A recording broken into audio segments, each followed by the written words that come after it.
Hi guys, it's Andy from Man City Fan TV, and welcome to should have been the Friday night social, but unfortunately, I wasn't feeling that great on Friday night, and I just couldn't do it, unfortunately. So we've got a Sunday night social tonight, and this is all going to be about yesterday's game against Burnley. But before we do, there is a message from one of the guys who will be on tonight, and that is Tom. And Tom, yesterday, finished his 65k challenge, which was amazing. And thank you, everyone, for supporting Tom. It's still ongoing. You still can support him. All the links are in the description below. But I'm going to go to Tom, and here's Tom. Hi guys, it's Tom here. It's the day after the runs now. We've finished. This t-shirt won't be going back on anymore. Only in pride that I've finished the challenge. And with that pride of finishing the challenge, I wanted to thank you guys. All the subscribers at Man City Fan TV. You're legends. I can't thank you enough. You've supported me throughout this journey. These 13 days and before. Giving me love, support in the comments. When I have been on and when I haven't been on, because Martin, Andy and Chris, they've shown the videos and everything, and you've still been in the comments giving me the support, so I can't thank you guys enough.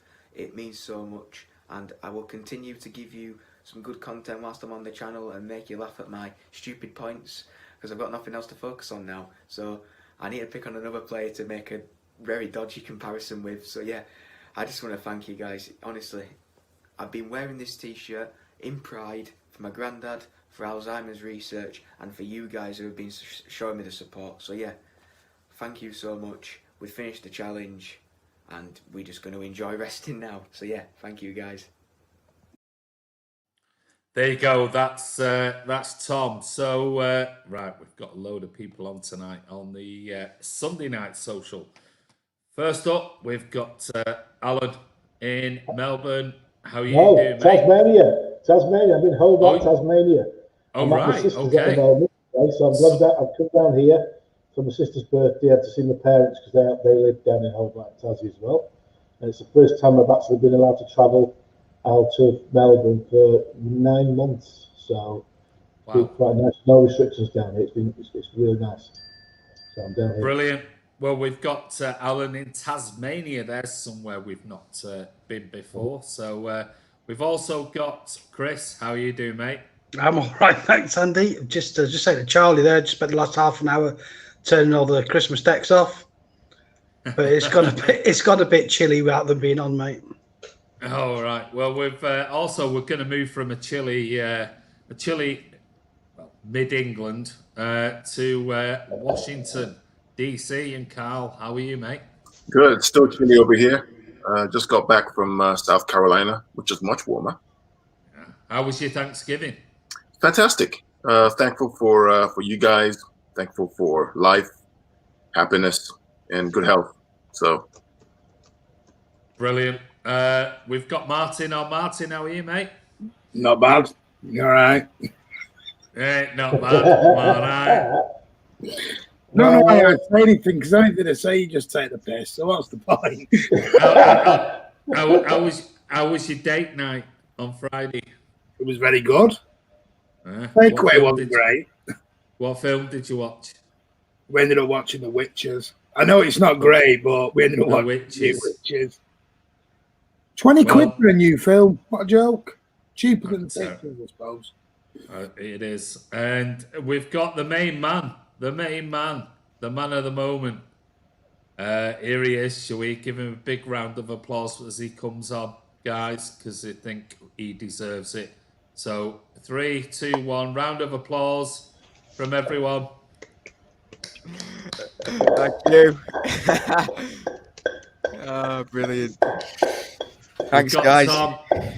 So, mate, you finished it yesterday. I did, yep. It was complete yesterday. The first time that the t-shirt's been allowed up to be shown in pride and not on me running around the forests around my area. But yeah, it's been amazing. You know, it feels weird for the first day, not for the first time not doing a run in a while. I was this morning. I was I need to get up and get ready and start doing my stretches, and then remember that it's finished. So you know, the support's been great, and I wanted to make that obviously a bit more personal, the video that I made towards obviously you guys and everybody, because, you know, the support from you guys has been unreal. So I just want to thank everybody that's helped me throughout this, and if it weren't for you guys, I don't think I'd have got through it. You've done an amazing job, buddy. Really proud. Really proud of you. I'm going to go round the room. Martin, what are your thoughts on Tom? Well, this will be fun. Well, Tom's challenge. Maybe not Tom himself, but Tom's challenge. Well, if you're going to open the door for me to walk through, I don't mind you. Tom, it's amazing. I mean, I spoke to him yesterday on the watch along at the end for 10 minutes, and he is. And I think I stand by what I said yesterday. Since he's been on this channel for what, year and a half, 2 years now, we watched him grow from a boy into a young man, and it is a pleasure to see. No twist that into anything dodgy. I'm not gonna. But it's an honour, and you know, it takes a lot of guts what he's done in a way, because some people wouldn't be able to do what he's taken on, and it shows how mature he is and how what a great person, human being he is, really. Brilliant. Sir Alan? Well done, Tom. Good effort. I want to know if he's going to carry on doing the running every day to keep himself fit and lose a bit of weight and get toned up and get the weights done and carry on the weights, carry on doing this in the gym. You might carry on running every day, that's all I can say. Well, that's what, yeah, I am going to start doing that, yeah. Today's my day off, and then tomorrow morning I'm going to go out and do a run and then carry it on. But obviously not for charity this time. But yeah. My sister's dragging me down to the gym every day. I'm going to be down here for a month. Yeah. Parents and we go to the gym every day, so I'll be on that, so we can keep track of each other. Yeah, see how we do. Yeah, competition. Well done. Well played, good. Well done. Cheers, thank you, Alan. Chris? Yeah, I would just like really to echo what Martin said. Really, you know, we've seen Tom, coming from a young lad to a man, and you know, a great example really for Martin to follow in the future. I'd love to see him out and do that. Yeah, right. No, but to be serious though, you know, when you lose somebody who is so close to you, as obviously you know your granddad was, and to come and do something like you have done, mate, is just a wonderful example to everybody. And I'm really, really proud to know you. And Thanks, you know, Chris. just well done, mate. Thank you, Chris. Appreciate that. Carl? Yeah, Tom. How old are you? What? How old are you? 17 now. So here's when I was 17, I didn't do any of the stuff that you're doing, man. No. That tells me your head's right, your mind's right, and your future is bright, bro. It's a pleasure knowing you, and I just really look forward to seeing what you're going to become in the future as a fully grown man. Yeah. The world is your oyster. Just keep it up, buddy. Thank you, Carl. Appreciate that, mate. Yeah, well, there you go, buddy. Some nice words there from the presenters. Yeah. I did say to your dad in a reply to him the other night, I said, you've got yourself and brought him up in the right way, and he is a good, shining example of, today's teenagers. I am very proud of you, buddy. I really Thank am. you. Thanks, Andy. I've known you since you were 15, 16. Yeah. And you've turned into a really good young lad. So nearly a man. Not a man yet, but nearly a man. No, but you just need to grow the moustache out a little bit more. Don't make any difference. Can I ask a question? You keep doing what you're doing, buddy, because honestly, your dad should be proud, and your parents should be proud, and your granddad will definitely be proud. Yeah. You're a good young lad, and Thank you. well done for what you've done, and keep doing it. The only thing I will say is you need to get in some more miles, mate, because when Scott gets in touch, I know. Burnley, you're going to have to be pushing in 20K a day. Yeah. If you want to run with him. I will be. Don't worry, that's the next challenge. I'm going to speak to him at some point soon. Well, probably. You've got his email address. Yeah. I passed it to you. Yeah. And he says he'll run with you whenever you want. So Maybe you can both do an extra Alzheimer's challenge. Yeah, it'd be great. He said on the Thursday night one we did with him that his father is currently got Alzheimer's and he lives with him. So maybe you can do another challenge and we'll support you again on that. Fingers crossed. City Fan TV. Martin, you want to say? Yeah. Is he keeping those tights? So funny, aren't you? It was Chris who mentioned it to me yesterday. He went, "What are those tights he's wearing?" It's only because he needs them now at his age. Hey, listen, he can run. I can't run anymore, so power to him. No, to be fair, you probably could never run. Anyway, listen. I could. There are 55 comments on already, and so I'm just going to whiz through a few of them. If anything stands out, I'll put it up and we'll discuss it. But I'll just try and show as many as I can very quickly. So if I don't show yours, I do apologise. But we're going to move on to yesterday's game against Burnley. So let's see who's on. Dupe's on. Hi. Adam Quinn's on. Hi. Unfortunately, I can't be watching. I have school, so you can watch it back tomorrow, mate. Don't worry. Let's just see who else is on. Anthony Aomar. Evening, lads. 6-year deal for Mahrez in the Algerian press. we'll probably get to that. Hello, Jeff Gaming. How are you? PS4 Kipax. Hi, Andy. How are you? And hello to everyone else. Good evening, Blues. Charlie Everett's on. Dupe says, what a game yesterday it was. Great to be back. It is good to be back. Let's hope Chris is on with the eczema decks up. Well, he's just told you. Sorry, I am reading comments that were put on earlier. Hi, Andy. How are you? I'm very good, Abdallah. Noah, hello. How are you all? Congrats, Tom. Your granddad will be proud. We're all proud of you. There you go. That's very nice. Mate, Thank you, Dupe. Burnley are relegation candidates. Win as expected.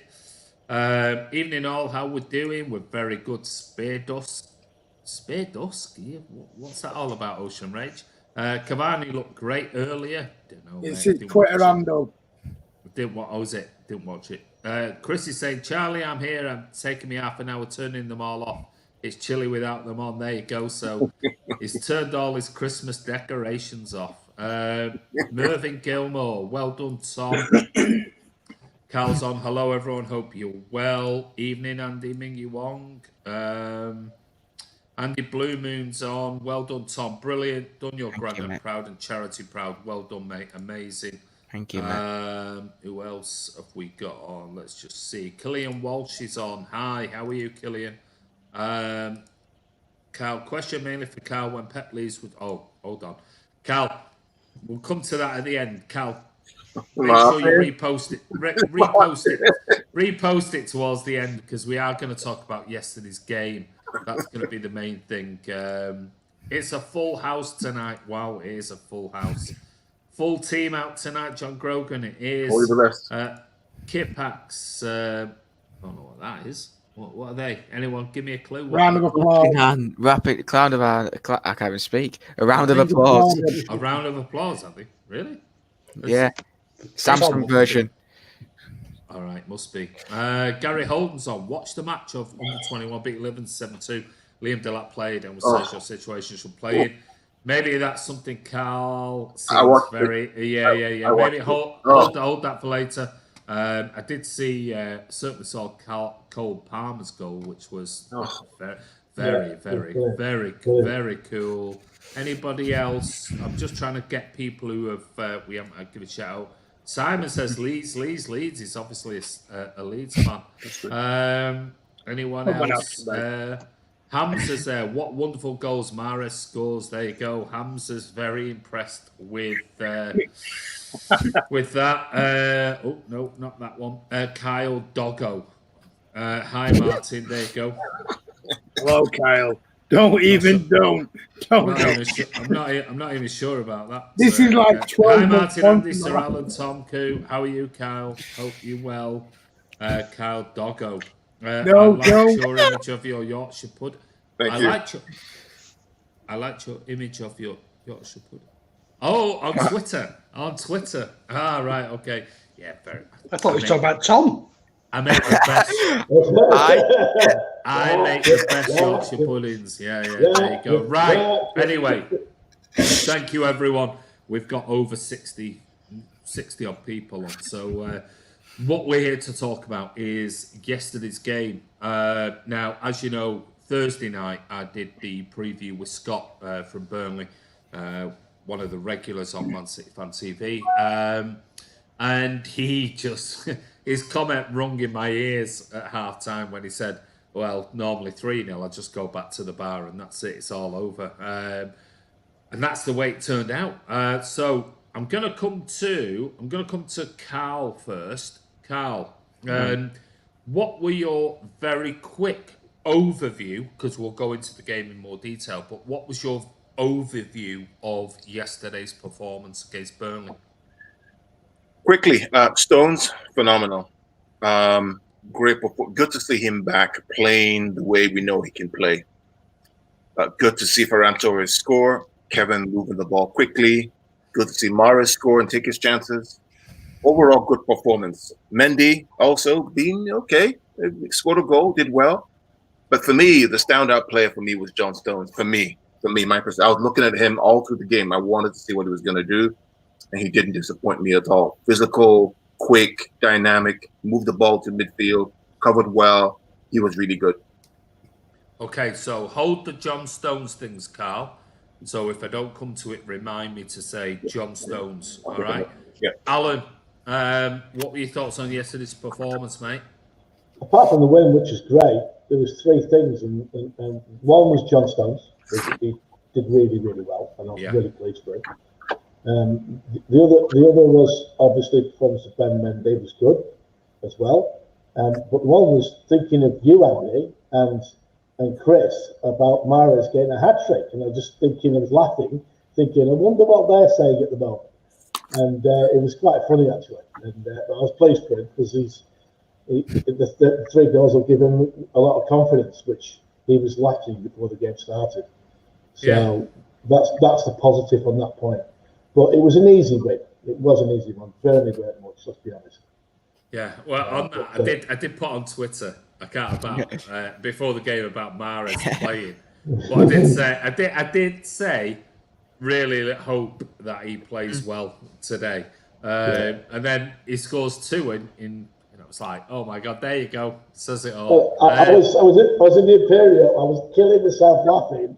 I was thinking, oh, I wonder what Andy's doing right now. I wonder what he's doing. No, I've never had a problem. Mahrez when he plays well. The problem being is that what you have on Twitter is you have everyone going, oh, everyone's slacking off Mahrez. Now he's scored a hat-trick. Well, hold on a minute. It's one game out of 14 or 15 where he's been garbage. But you know, the benefit though, at the end of the day, he's got some confidence back, which is of course, absolutely. I mean, we all want him to be that type of player, but it was against a really poor Burnley side. Chris, they were awful. But on the Mahrez thing, Andy, I support Manchester City because I support Manchester City. I don't support them because of a player, and I don't want to see any player fail at my club, whether I like them or not. So I was pleased for him. But on a personal level, I needed that result because I found it to be a really. It's a difficult time anyway, and City were really getting to me, if I'm honest with you, because we just weren't playing at the levels we're capable of. I thought Burnley were rubbish. I think Tarkowski's pass that Rodri intercepted for the first goal pretty much summed up the whole day for them. They were dross, and we capitalised on their mistakes. But decent day. Martin? Tempo. I've said it all season. First time, apart from Marseille, I've seen us have tempo from the get-go and continue it all the way through. It was better. I'm really, really happy for Mahrez. I'm hoping we come on to Phil Foden, so I've got my thoughts on that as I'm going along. But overall, any thoughts you have? Because normally I write some notes and questions and things like that. I haven't tonight because I thought, because there's so many people on, I can't just keep it so structured that people will be out for ages. So if you've got points you want to make, if you just give me a finger. Well, not literally, but not that one. But if you want to give me that one, give me that one. But if we get onto a subject of things and you want to really sort of put something in, then we'll come to it. Go on, sorry, Martin. I'll get onto my Foden rant in a bit then. All right. Yeah. I'm a little bit, as you know, I think we all are. We're all in the same position with Foden. Really happy for Mahrez. I've heard people say they were tap-ins. Garbage. Sorry, they weren't tap-ins. No. People need to look up the definition. It's like no matter what he does, he just can't win. And listen, I've been one of his biggest critics, should I say. But he impressed me yesterday. Now he's got to do it every game. John Stones, phenomenal. Proved me wrong. Hands down. Proved me wrong completely. KDB. Getting back to the KDB we love. That ball, like I said to Tom yesterday, was very reminiscent to that Stoke ball that he played for Sarni in 7-1 2 years ago. Yeah. It was just, overall, it was a good, positive performance. I'm not going to go over the top because it was Burnley and they're near the bottom. But a win's a win, 5-0. And the plus thing is we've gone from -1 to +4 goal difference. That was the big thing for me yesterday. Okay, Tom, what were your overall sort of generic thoughts on it? Well, I thought we started off very well. We normally know how City are going to play within the first 5 minutes of a game, and we came out all guns blazing yesterday and sort of surprised Burnley. We got that early goal with Mahrez, and then we sort of just capitalised from there. Really, they had a few chances, but not much. I think that was part of the plan. Try and let them accept a little bit of pressure and try and hit them on the counter attack a little bit more. And that's what it came across as. So yeah, I was impressed with everybody. Everybody played really well. Mahrez got 3 good goals. All the goals were really good, to be fair. And yeah, it's a start. We should start from yesterday's performance and try and continue that now. There's no point looking back. Hopefully we can start from yesterday and continue with some form like that, because obviously to keep the clean sheet again was good. And obviously that setback against Spurs was a little bit of a blip, but I think the form's hopefully going to come back. And like Martin said, it's only Burnley and they're fighting at the bottom of the table, so it's not anything to be too obviously overzealous about. But as a beginning and as a start, you have to beat every team in the league, or you have to get the wins against any team in the league to win the title. So it's another one closer to winning it. Yeah. Okay, right. Let's get into yesterday's game then. I personally thought Burnley were absolutely garbage. They were awful. They were absolutely awful. As good as we looked, I thought they were as bad. But it was really good to see us move the ball much quicker yesterday. Really was. Now, we have to talk about this player, and this is Kamal. Has said Mahrez scored a hat-trick, but he'll go missing for the next 5 games. Which I'm sure some of us might go, I can't disagree with that statement, because he's not doing it week in, week out. However, we have to give him credit for yesterday, because he scored. The first goal was a great finish. Beautiful pass by.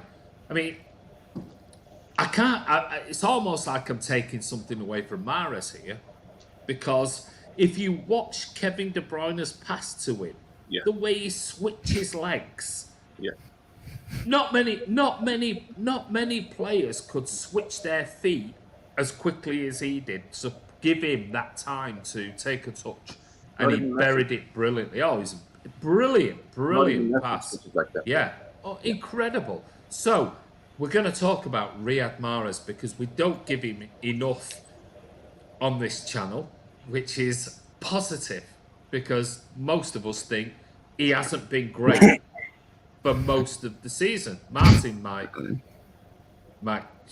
he might give him some sort of the odd positivity because he's afraid of the Algerian fanboys. But I certainly won't. I don't care about the Algerian fanboys, and I'll say it as it is. He's been absolutely garbage for City this season. So he didn't deserve a starting spot yesterday, but Pep picked him because he's always good against Burnley. And Pep was absolutely spot on yesterday, picking him. So, Riyad Mahrez. Let's talk about Riyad because, let's face it, he got a hat-trick yesterday. A header, 2 great finishes, albeit the second one, the defence was bloody awful. But we want to see more of that. So I'm going to come to Chris first because you're in my camp with Mahrez. So I'm going to come to you first. I'm sorry, because we have to give some credit to Riyad Mahrez. Brilliant hat-trick. Yeah, I thought, he took his goals well. I think if he'd missed the first one, I'd have been screaming the house down. I thought, it was a wonderful play by Torres to KDB. And then I thought Kevin yesterday was brilliant. Best player on the pitch. Superb. And then Riyad did well, controlled it and stuck it away nicely. But I'd expect that of him, Andy. Second goal, he took really well. Good play from Kyle Walker to spot him in the space. And then wriggled his way across the box. But like you say, the Burnley defenders were atrocious. Yeah. And the hat-trick goal was, again, a fantastic pass by Kevin. And then for Phil not to even take any control, cross it with such precision and, pace. Really, I'm not being funny, all he had to do was stick his nut on it and it went in. But that's not to be dismissive of what he did because he got in the positions and that is something that he hasn't done. Certainly that third goal, he reminded me a bit of how Raz would come off the wing to pick up his goals on that back stick. So fair play to him. And I just hope that gives him confidence and he goes on a run of games. But again, with this constant sort of rotation that Pep has, will he continue to do that? And is he another one player? I think the same with John Stones. He's another player who needs minutes and a run of games. So I'm really happy for him. I don't want Riyad Mahrez to fail. I think he is a bit of he does stick out as not looking like he's particularly interested some games. Yeah. But he did well last night. Well done to him. Well, I mean, I'm going to come to Carl next. But Pep did say in his post-match when they spoke to Pep about Riyad Mahrez, and they said about him, and he said he looked sharper the last couple of days, but he hasn't done prior to that. So Pep has clearly identified that Mahrez is either not been doing it in training, or he's not been up to speed, or he's for whatever reasons. But he did say the last couple of days he's been sharper. That's why he played. So Carl, what were your thoughts on Mahrez? Well, everybody knows I'm not a traditional fan of Mahrez because of the way he plays, and people know that. However, yesterday when he scored a hat-trick, I actually apologized to him. I said, wow, Mahrez, I apologize. And hold my hands up, I was wrong. But he impressed me yesterday. His movement, his desire, his finishing, his energy was great. It was really good to see him play really well. And that's what we want to see every game. Every single game, we want to see Mahrez on the ball, working hard on and off the ball. That's all we want. That's what the players want from him. I mean, I don't know him from Adam. Don't care. Just play. Just do the best. If you do the best you can do, you lose, fair enough. Hold your hands up and move on. He's a great player. Just needs to give it all, like he did yesterday. I think it will be great. Tom? Yeah, I was impressed with Riyad yesterday. Hello. Yeah. You're out for sleep then. We're just trying to wake you up there. You what? Oh. No, I was just seeing what Raul Jimenez, because he had it. No, Raul Jimenez had a bad injury in the Arsenal game the other day, earlier on. So I was just seeing how he was getting on. He had a bad injury, so I was just seeing how he was getting on. He's still at hospital, so. But do you want me to talk about Mahrez then? Yeah. Well, yeah, that was the question. Yeah. No, I thought Carl was still speaking. Sorry. Yeah, I was impressed with Mahrez yesterday. You know, anybody that scores a hat-trick deserves praise, whether it's Mahrez, Aguero, Sterling. I believe that if Aguero and anybody else had scored that hat-trick, nobody would have criticised if it was a tap-in or anything like that. That's for sure. I think it's the fact that Mahrez obviously has been given a lot of stick, but given stick that's needed to be given because he hasn't performed to the standards, and a lot of people wouldn't be giving Mahrez stick if they knew that he wouldn't obviously exceed those potentials. And that's the thing. It's constructive criticism because people know he can do better. And I fairly think that he played well yesterday. No, I wasn't disappointed that he didn't play yesterday. I was happy Mendy played, but we'll come into that a bit later because we'll talk about Mahrez. And I don't want to break down talking about Joao. And you know, it was 3 good goals. You know, to use his head, which is rare from Riyad. I'd never expect to see him score a headed goal, but it was a good hat-trick and a good performance for him throughout. And I liked how I was speaking to Martin about this yesterday. I like how he came a bit more central yesterday, and we saw him play more central than Jesus yesterday, which was quite interesting in a way. Because a lot of people have been saying, obviously, maybe that number 9 role is a place that someone he could play. But you know, I was impressed. Okay, over to Alan. I thought the confidence of scoring a hat-trick would be good for him. Yeah. And it should improve him confidence-wise. I do believe a lot of it was confidence with him. And Burnley were terrible, especially the second goal was the biggest highlight of them all. They were fast asleep in the throwing. But, you know, he did well yesterday. And the comment that came in before about he'll go missing for the next 5 games, you can say that about the whole team because they've been so inconsistent this year. I'm just going to make sure we get some sort of consistency going, game in, game out, game in, game out, because they're all guilty of that. You know, we're mid-table for a reason, and that was purely is the consistency, and we haven't shown any consistency this year, and that's what we've got to get right. The whole team have got to do that, not just Mahrez.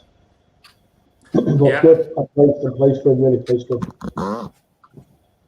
I don't know what Tom's doing there, but Martin. Echo Tom. I thought if you look yesterday, he didn't play as a right winger really.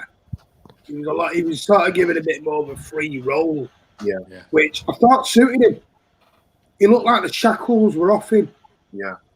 You know, he didn't have this pressure of having to come in on the right, cutting on the left. Defenders, I know it was on the burn there, but defenders didn't know what he was going to do yesterday. Yeah. Whereas when he's on the right wing, he's very predictable. You know, he's going to cut in on the left. Because for Algeria, I mean, people say it in the comments, he doesn't play right wing for Algeria. He didn't play that for Leicester. It's only this right wing he's playing under Pepper City because his general position is taken. I mean, let's not go that far. I mean, come on now. What was that? One extreme. But I think if you manage him probably better and give him this free role, we might get the best out of him. But then the other side of the coin, he's not negative. He's only got 2 years left in his contract, so he's going to go. It'll be this summer. But that free role, I mean, it's one of those, isn't it? I mean, it was against a really, I mean, awful Burnley team.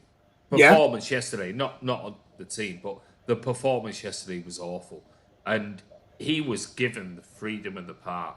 He don't get that against half-decent teams that stop him getting freely into those positions. Because the first goal was, I mean, he had tons of space, and it was only because of a brilliant ball. I'm not taking anything away from Mahrez's finish. It was brilliant, his first goal. Superb, brilliant finish. We expect that. I'd expect that from Sterling. I'd expect to finish like that from Torres. I'd expect it from any player because the ball comes in and you expect, if you're one-on-one with the keeper, you curl it around them one way or the other. So a great finish for the first goal. The second one, I mean, was absolutely awful defending, but he managed to curl it into that corner. And I agree, the cross by Foden. I mean, if he missed that, I mean, you'd be like, you'd be going mental, wouldn't you? Yeah. But the thing is, we're not scoring though, are we? No, well, we are now. Yesterday, but we haven't been. No, so I mean, so against Leeds, another team like Burnley. When we played anyone half decent, we have struggled. That's what we want to see that against the other teams. We want to see. So, we want to see that against the other teams. I'll spend that, Andy. I'm not saying we're not scoring at the moment. Particularly yesterday, we're not creating clear-cut chances. That's the biggest issue for me. If we have clear-cut chances, then we're likely to score. We're not creating those clear-cut chances, and I put that down to Foden's not playing in Silva's position when Pep said he would put him in that position.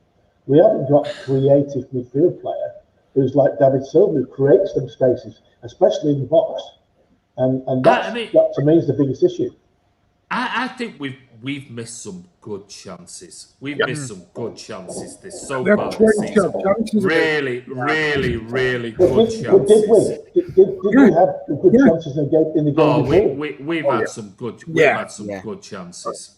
We've had some really good chances, and Sterling in particular has missed 3 or 4 that I can, off the top of my head, that I can think. Rodri missed. Rodri, Torres, Jesus has missed. Laporte's had a few as well. Mahrez has missed 5 or 6. Really, like yesterday, the one where he cut in and the second goal, and he's curled it in. He's been in those positions before, but the problem being is that the befenders have defended properly. But he's been in positions where he's had been a bit more switched on as the defenders now. Well, Chris, what do you think? Yeah, I was just going to say, I think what we had yesterday was a very early goal, so which obviously opens the game up. Yeah. We've not had a lot of that. No, and we moved the ball around a lot quicker yesterday as well, so that helps as well. Who's walking around with hobnail boots on? I don't know. It's the sister's in the kitchen. You can hear her boots go boom, boom, boom, boom. 6 o'clock this morning, she was up walking around with the dogs in the kitchen. Tell her to take her calipers off. She's gone now. She's just gone. Thank God. See you later. Bye. Is that Maggie? That's Maggie, the Iron Lady. Yeah. So I think that we had some things happen yesterday that fell into our lap. Really, say Tarkowski's pass was a dreadful pass that against the press, and Rodri nipped in. And then from there, it was some wonderful football. And then we got the goal. And I think from that point, Burnley obviously, down on the luck at the minute. And we took full advantage. But I think that'll do City's confidence a lot of good. I agree. I agree with that statement. I do think that was a big win for City yesterday. I know we always beat Burnley 4-0, 5-0, 3-0 and things like that. But I think the performance yesterday. So I'm going to come to you, Carl. Go on. Yeah. So just to compare what Chris said to the 17-18 season. Remember that season? We went to Brighton and won 2-0. It was a laboured win. Yeah. Dropped points at home to Everton, 1-1, when Walker was sent off. Yeah. Then we went to Bournemouth, and it was 1-1 up until 96 or 97 minutes, and Raheem scored that goal. And that was a catalyst for us to do well this season. This may be the catalyst for us to kind of bounce back and start to win games. I think it's Fulham next, and then it's United, and then it's West Brom or whoever it is. This may be the catalyst that we need to move forward with everyone fit. I'm with you, Carl, on that. The next 5 games are winnable games, and City have to win all 5, in my opinion, to get us back in that top 4. We don't, we're struggling. The derby worries me. Sorry, the derby worries me. For me, it's if you look at the 5 games we have, it takes us close to the top of the league. Now remember, Tottenham's going to play Liverpool, Arsenal's going to play Chelsea, United's going to play Leicester. So everybody has tough games. We've gone through the gauntlet of all those tough games, and now we have maybe United away, which is the toughest of the lot. So I think we have a good chance here to win these games and get ourselves back, close to the top of the league with a game in hand. United are garbage. Don't worry about United. No, it's a derby. Garbage. I never go into Derby going home deck. I just can't do it. Garbage. Absolutely garbage. Don't worry about it. There was 2-0 down today. He still bloody won 3. Oh, but that's don't worry. They played crap and win. Who are they playing? Southampton. There you go. Got knocked out FA Cup by them. On to Tom. Tom, one of your favourite players, John Stones. Oh. Yeah. You love John Stones, as we know. So how did John Stones play? John Stones he played very well yesterday. I was very, very impressed with him, and I'm glad to see him back doing well. Yeah. The criticism I give players isn't because I don't like them, because I like every player that plays for our club. If they're playing for us, I do. It's criticism of them not doing well and, up to the potential, which is what the problem with Mahrez is, I feel. And with Johnny, obviously he's gone through a rough patch, as Pep said, and I think we've hit a turn now in the right direction for him. And the 2 games that he's played, Olympiacos and Burnley, although teams that are, not exactly top teams, he's coped very well, and he's kept 2 clean sheets, which is also another thing. And he hasn't made a mistake either. If anything, yesterday, Walker made more mistakes than Stones, and Stones actually covered him. So, I think it's good to have somebody there who, he does remind me of before he got that injury at Leicester in his debut season. It reminds me back to how he was playing before then. And I think ever since he pulled up in that first half in that game, it's been a rocky road for him.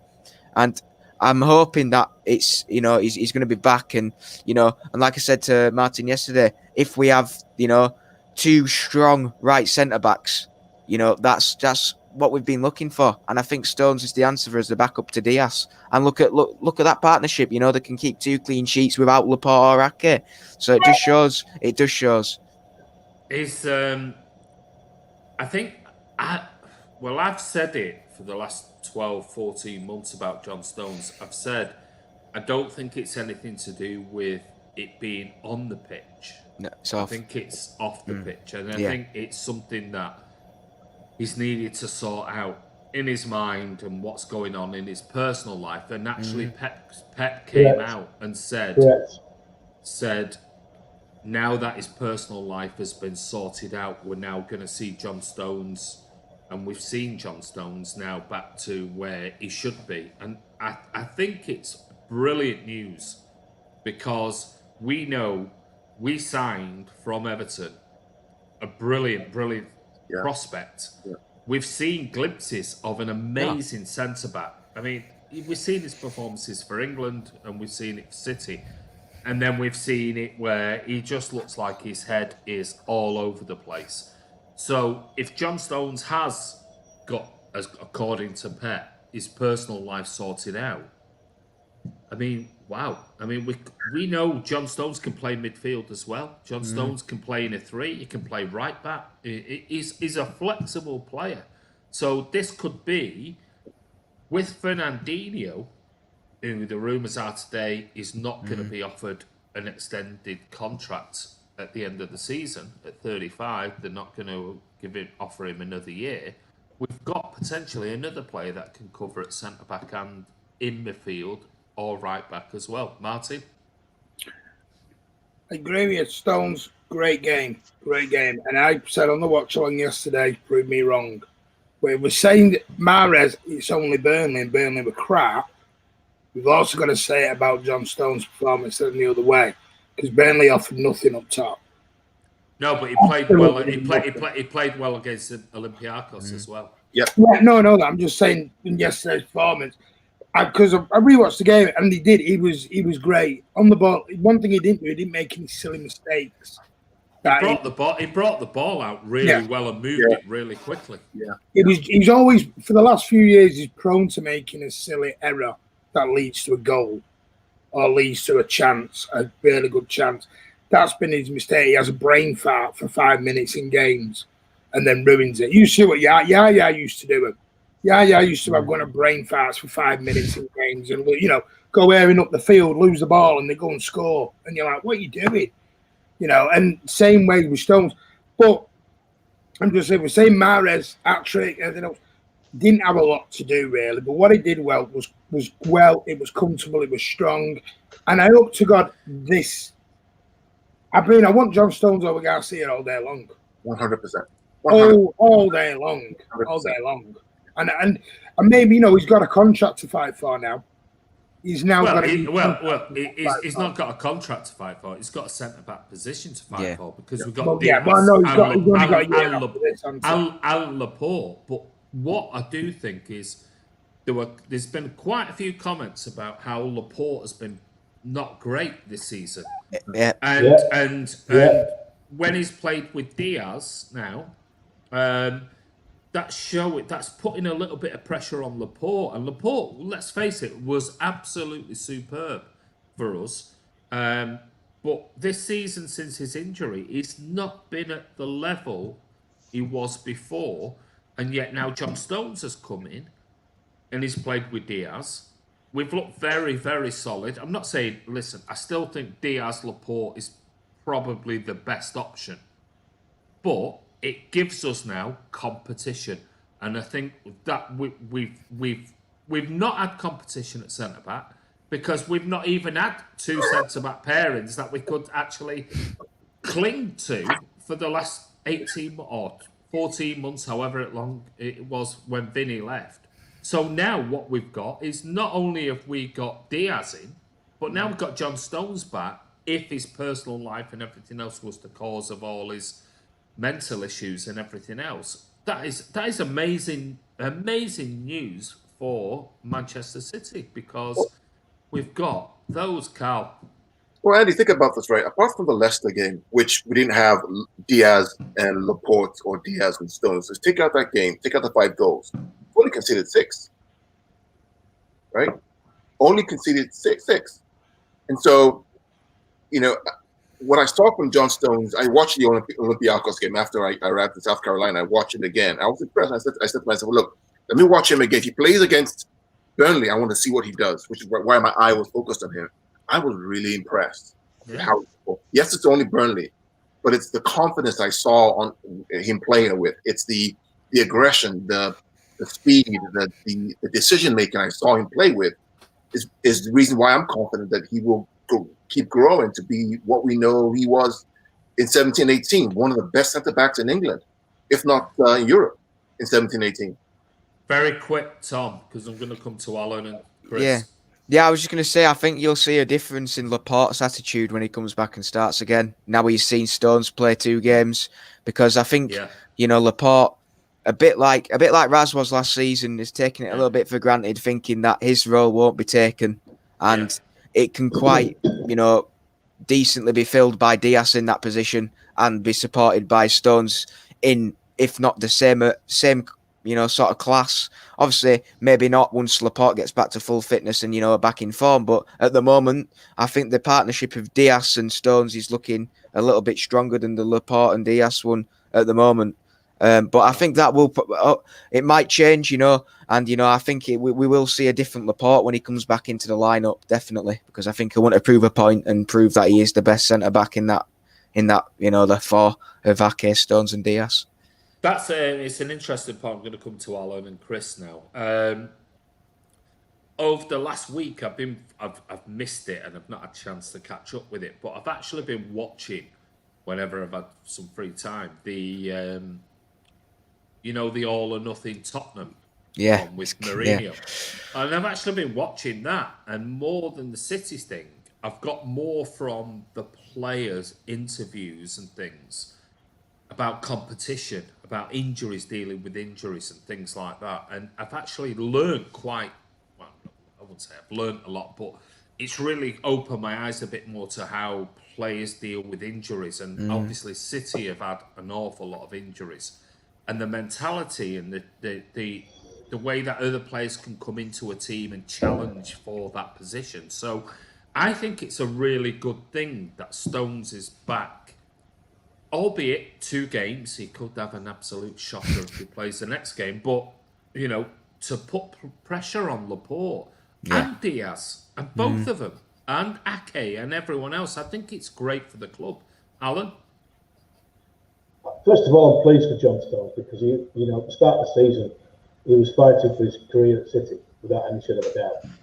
And, he's showing some fight and some battling qualities to get back to what we all know he can do. Yeah. And we all know he can play. But John Stones has come back and he's showing the right attitude for me.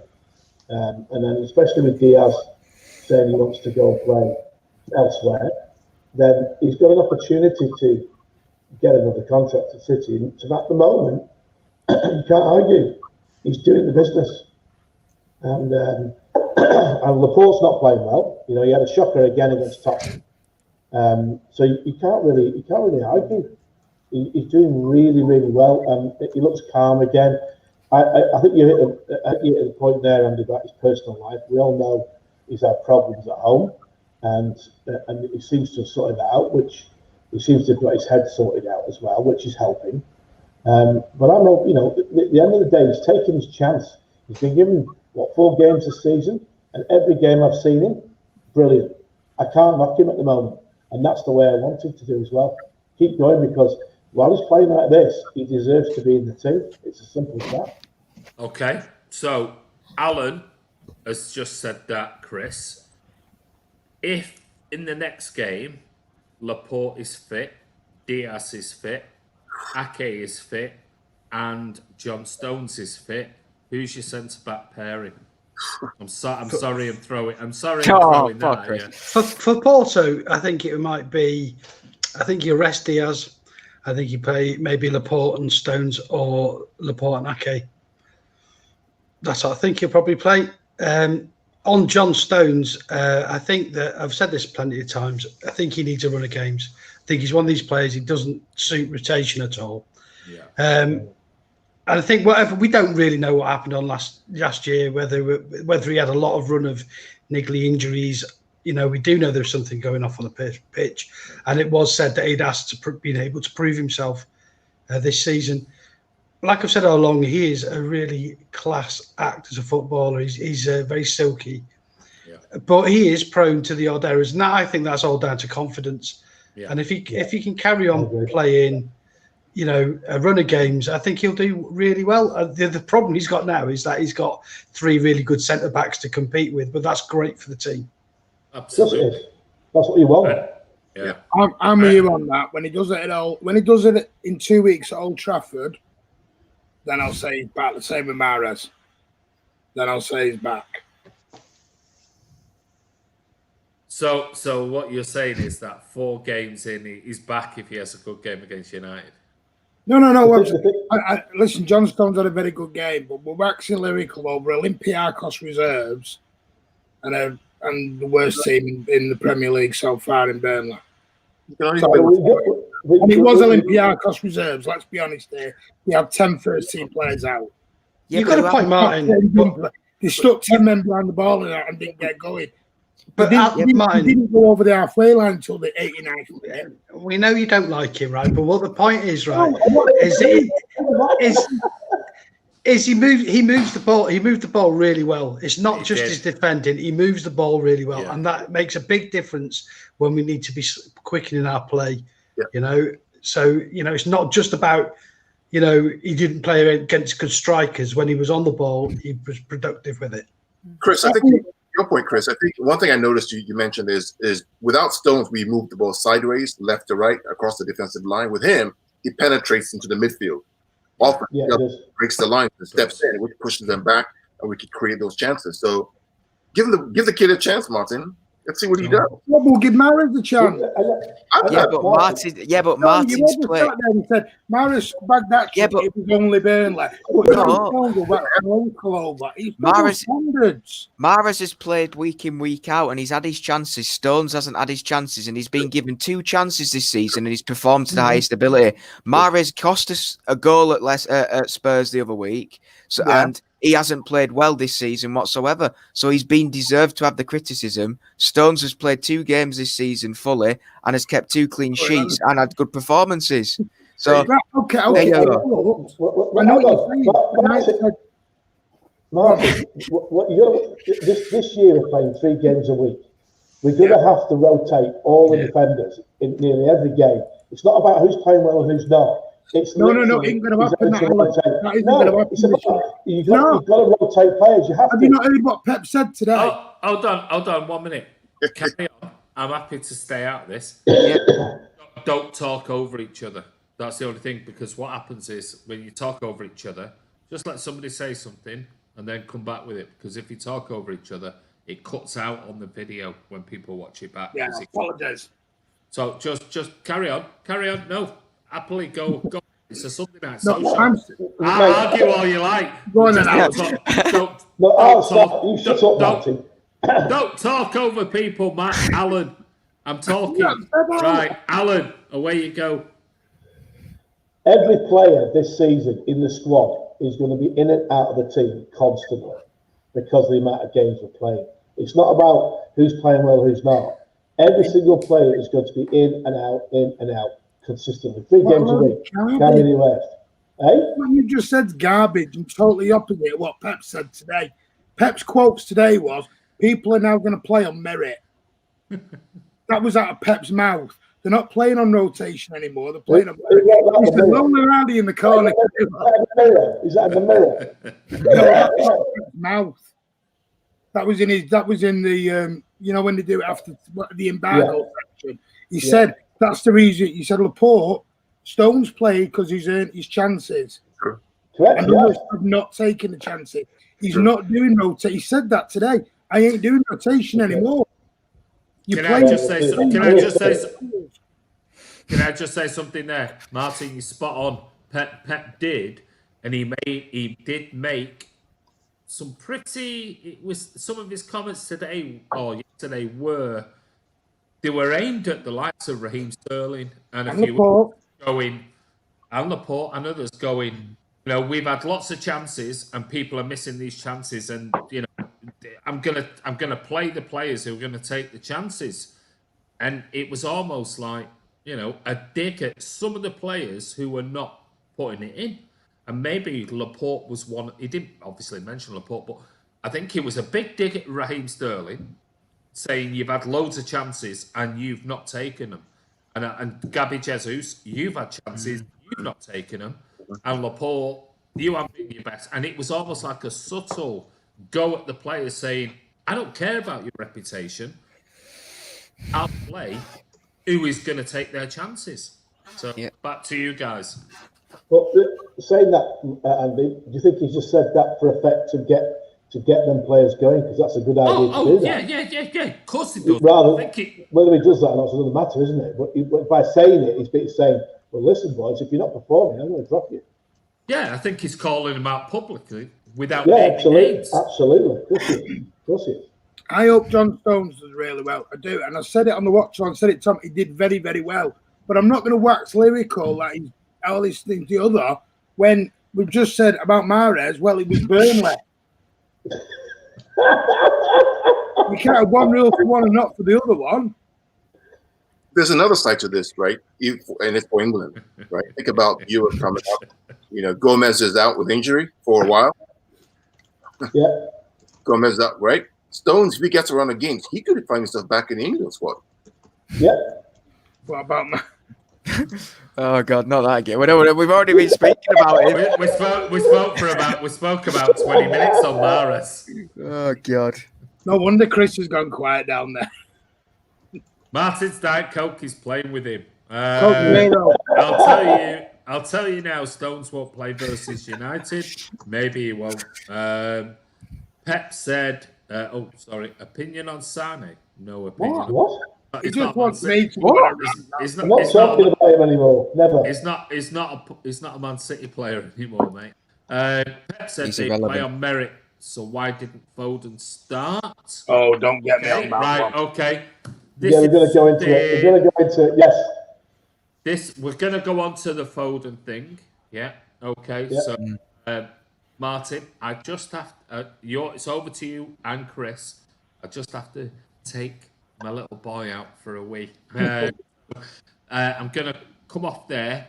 Foden is the next topic because I know, Martin, You're pretty He's angry. ready. Come on, Martin. Come on. You're angry about this, so I'm gonna come off this for 5 minutes, and then I'm gonna leave it to you guys. All right? Yeah. Come back after to the you, break. Martin. Phil Foden. Come on. You're presenter now. Come on. I'm annoyed with it. I'm annoyed with it, and I'll tell you straight. I don't understand how Pep can wax lyrical about the lad for 12 months plus. Because I was looking at some stats earlier. He started 4 games all season out of 9. He has completed 90 minutes twice. The last 4 games, he's been a substitute. Against West Ham, he played 45 minutes. And the games after that, he's had a various of 9 minutes, 18 minutes, and something else. This kid is no longer... He's basically getting the game time and the minutes that he's had 2 years ago. He's sort of under Pep at the minute in his performances, not his performances, his appearances. He's going backwards, not forwards. His minutes are going down, not up. So this is my issue with Foden at the moment. I think there's an issue with him being on the wing because he ain't a winger, not a winger at all. He should be in the centre of midfielder. Listen, we're against Burnley at home. Why we needed a double pivot at Gundogan and Rodri, I don't know. That was a game. Pardon? That worked. I know we're it not. Worked. We won 5-0. It worked. All right, but we'd have won 5-0 with Foden in that midfield. We didn't need a Rodri or a Gundogan in there. We didn't. Sorry, we didn't need it. Foden needs to be playing. This Pep's managing him well. Pep is not managing him well, and I'll be straight with you. If he wasn't a City fan, I think he'd be asking questions right now. Yeah, but he's not playing well, is he? Yes, of course he's playing well. No, he ain't. He's not playing well. He's not playing well. No, he ain't. He come on and set up a goal the first thing he did. Look what he did for England. Coming against West Ham and changed it for us. Got us more into the game. Yeah, Martin, but it was just Iceland, wasn't it? It was just like Burnley. So, you can't judge on one game for England. Martin, if you look at my tweets yesterday when Foden wasn't starting, I was through the roof. I was boiling, right? I was pink with rage, right? And I'm black, right? But, let's give the managers the benefit of the doubt, right? I'm not doing any more, Carl. I've given the benefit of the doubt for 2 years with Foden. Hold on. Let's see what happens over Christmas, right? Let's see what happens over Christmas, right? Let's give him 4 games in 10, 9, whatever it is. Let's see. We have Champions League. We have EFL Cup. We have Premier League. Let's see what happens. EFL Cup?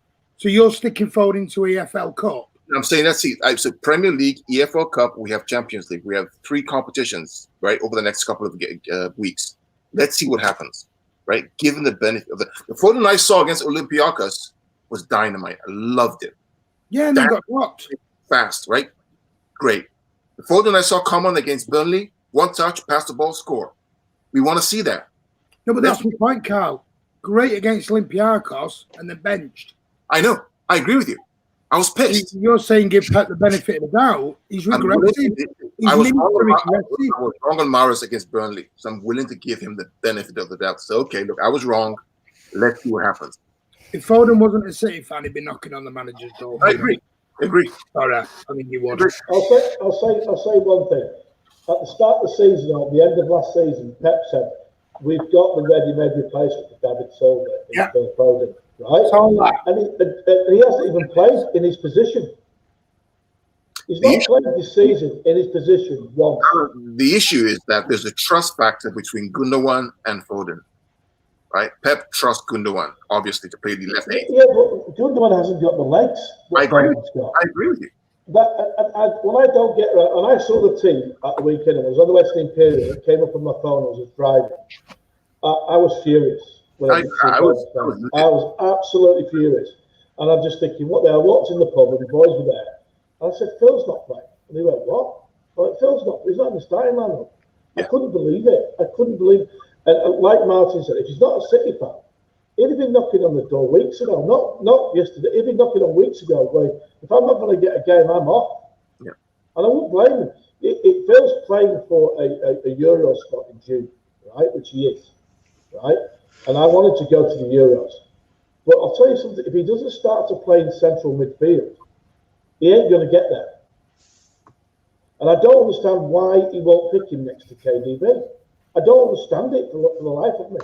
And Gundogan's, yeah, he's a good player. But because of his injuries, he's playing more of a defensive role. If he's going to go with a double pivot all the time, Foden has got a future at City. And when Ross came out and said last week, Foden's better off moving, I agree with him. It's only because he's a City fan. The reason why he's there. I agree with you. I was. I'm concerned because I don't like him playing right side, right wing or left wing. He isn't a winger. He can do it. Don't get me wrong, because he's a good footballer. But his best position is central midfield player, attacking midfield player, where Silva play. Maybe the problem is that when you look at central midfield, what Pep's used to is Xavi, Iniesta, that level of consistency. Every game always consistent, no mistakes, always. Foden's not there yet at this point in time. David Silva, right? That's what he's used to. So don't get me wrong. Foden's consistency is not there because he's young, right? I get that. I understand. Occasionally, you've got to flip him out, put him in, flip him out. Yeah. But I get that. But it's not like he's not getting consistent go in central midfield. When he comes on, he's whacked on the right or he's whacked on the left. Yeah. He's not going to improve. He's not going to improve by doing that. I'm sorry, he's not. Well, Tom, I know you're dying to give your opinion on it. Because I understand why people are complaining about it, but there's a reason why it's happening. If he was so in form, I don't understand, to be honest with you, why people are complaining. Because if he's not performed when he's played this season, personally, I don't think he has done. He's not performed up to the standards that he was showing. So he's not playing in his rightful position. But he was. You look at the standards he's set over the past 2 years, right? Yeah, and he comes in this time and he gets given the chances and he's not playing well. He's not playing well when he plays. The man who scored the winner against Olympiacos and was man of the match. It wasn't a winner though. Yeah, I know that, but Olympiacos, like you said, it was the reserves that you've just said. You just waxed lyrical on John Stones for 20 minutes because it was Olympiacos reserves. So it's what I mean. It's one rule for one and another. Because Foden's got this big shadow, right? Right. He's a player like every other person, right? Yeah. He's been given the chances like Mahrez has been given, right? And Mahrez gets the criticism, but Foden doesn't. Well, I will say this, Tom, right? This is only my view, right? It's my opinion. But I think we struggle at times this season. Take away the Burnley game for a minute. Of creating real good, clear-cut chances in my game. We don't look like creating. And the person that can create, right? KDB, who just looks leggy most of the season. And Foden's the other one that can create. And he doesn't play in that silverware where he can make things happen and start creating space. And he's been playing Gundogan, and we're not creating. And to me, unless you could give the lad a go in there, we're not going to find out if we can create opportunities. Because the way it's going at the moment, we're going to need to replace David Silva now. Because if he's not going to, if he said, I'm not playing there, we'll then go out the transfer market and get someone that can play that role. Yeah. All right. Yeah. And Foden then has got to go out and figure out, do I need to be at City or shall I move? Because if he's not good enough to play in there, right, we need to buy. I'll tell you that now. So if we stop it, can I just bring in Aaron's comment here? Yeah. Because I know there's loads coming in. My apologies. Trusting Pep, fellas getting more game time than any season so far is statistically not. It's not. We're only 8 games in, guys. We're 8 games in. Exactly. Well, no, but Carl, he's statistically right now not getting more game time than he's had before. My point, we're only 8 or 9 games in, guys. Let's be patient. Let's just be patient. I was pissed yesterday as well, but let's be patient. Let's see what happens. The point is, don't sit waxing lyrical about him to all the City fans. Don't blow smoke up our ear ends. He's not blowing smoke up our ears. He's not. No, he's not. The thing is, we wouldn't be going on about this. I know what we feel about Phil because one, he's a City fan, and we will defend him to the hilt because he's a City fan. Yeah. Right? and that's the hard thing. We all can see his talent. We all can see his ability. All right. The one thing I will say about Phil is he needs to get that consistency. Right. Tommy's right about that. The consistency is key. His games where he plays, basically you never see it. And that can't happen. If he's playing in the City team, that can't happen. The same thing's happened about Sterling. Sterling had like 4 months off last year, where I don't think he played. When he did, he kept giving it away. And and people just look where he got 30 goals in the season. Well, yeah, he did, but he was shit for most of it. And he was. Well, let me go to Tom, and then we're going to go to Chris, who we've kind of ignored the corner. My apologies, but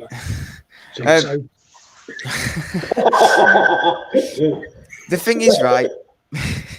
The thing is, I don't want it to come across like I'm criticising Foden, right? I know there's lots of people. There's a but. No, but if it's any other player and they're not performing week in, week out to the potential that's been shown in seasons gone by, then they deserve to have criticism, whether he's the Stockport Iniesta or Gundogan. It makes no difference. Like I say, if you play for Man City, you're playing for the badge and playing week in, week out. No matter if you've supported City all your life or not, you play for the badge and that's it. No matter if you're a fan or not. And if you're not performing week in, week out, it's all right to have a good game every now and again, but you need to perform week in, week out to show what he's worth. And I understand he hasn't been played in David Silva's position, but that'll come with time. Pep obviously doesn't trust him there yet. Yeah. And to bring him on and play him there after we're a few goals up as an impact sub, that's obviously where he feels that'll be the best place for him to go, to maybe slowly put him into there. Who knows why he's playing on the bench? Nobody knows why. So when you say that, Tom, he's not good enough in Pep's view, he's not good enough to play the David Silva role at the moment. Do we need to go out there and replace David Silva with somebody else? Not for me. No, I don't. We're back there. I don't think we should do, but there's obviously a reason why he hasn't played him fully week in, week out. There is a reason why. We obviously don't know why that is, whether it's anything that's gone on behind the scenes. Like we say, we don't understand why. But when he's come on and he's played, he's had a bit of impact. But there's obviously something there that's Pep's seen and thought Gundogan can do a better job there. And we've strengthened up defensively, but obviously the attack hasn't sort of come into our favour.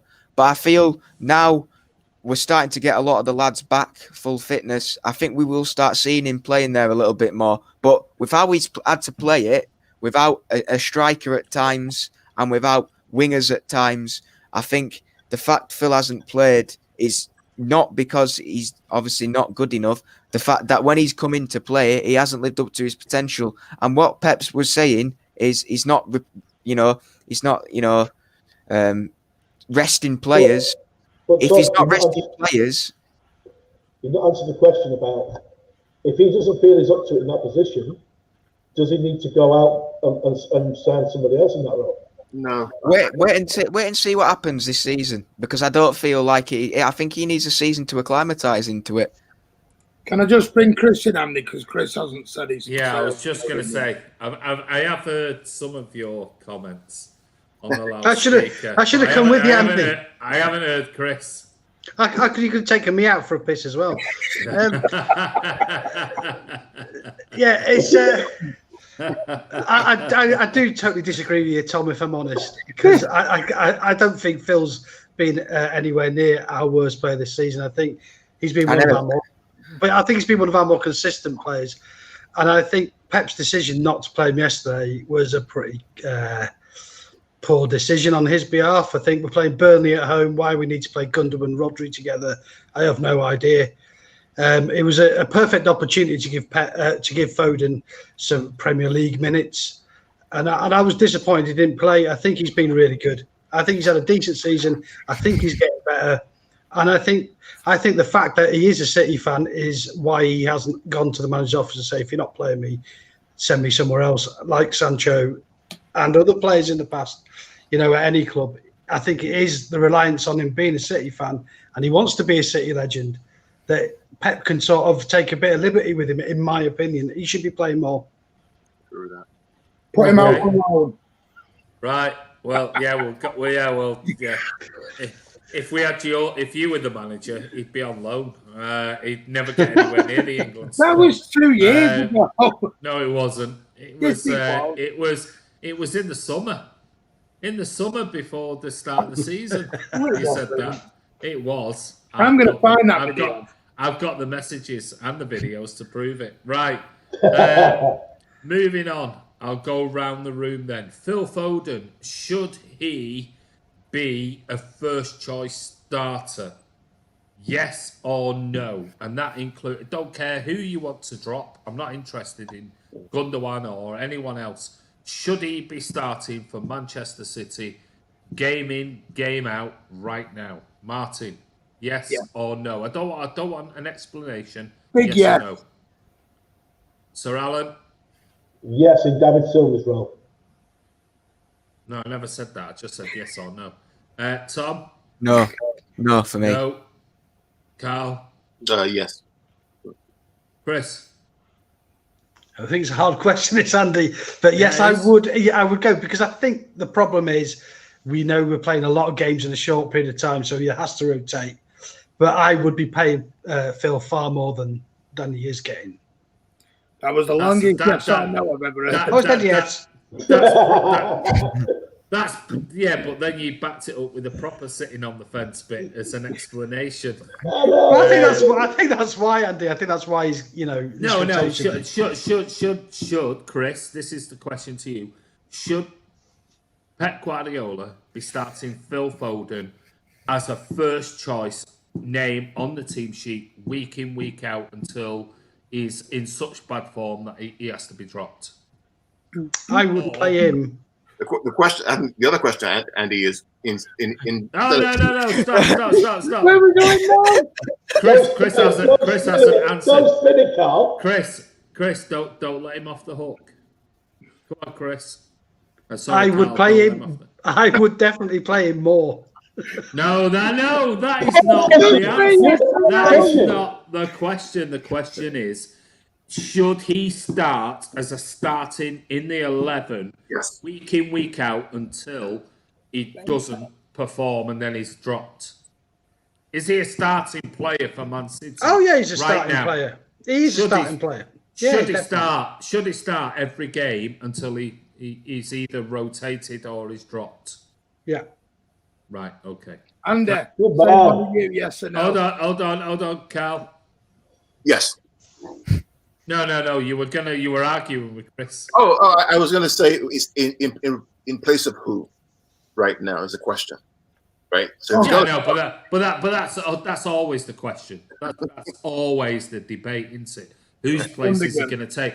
But I heard your discussions and arguments against each other earlier.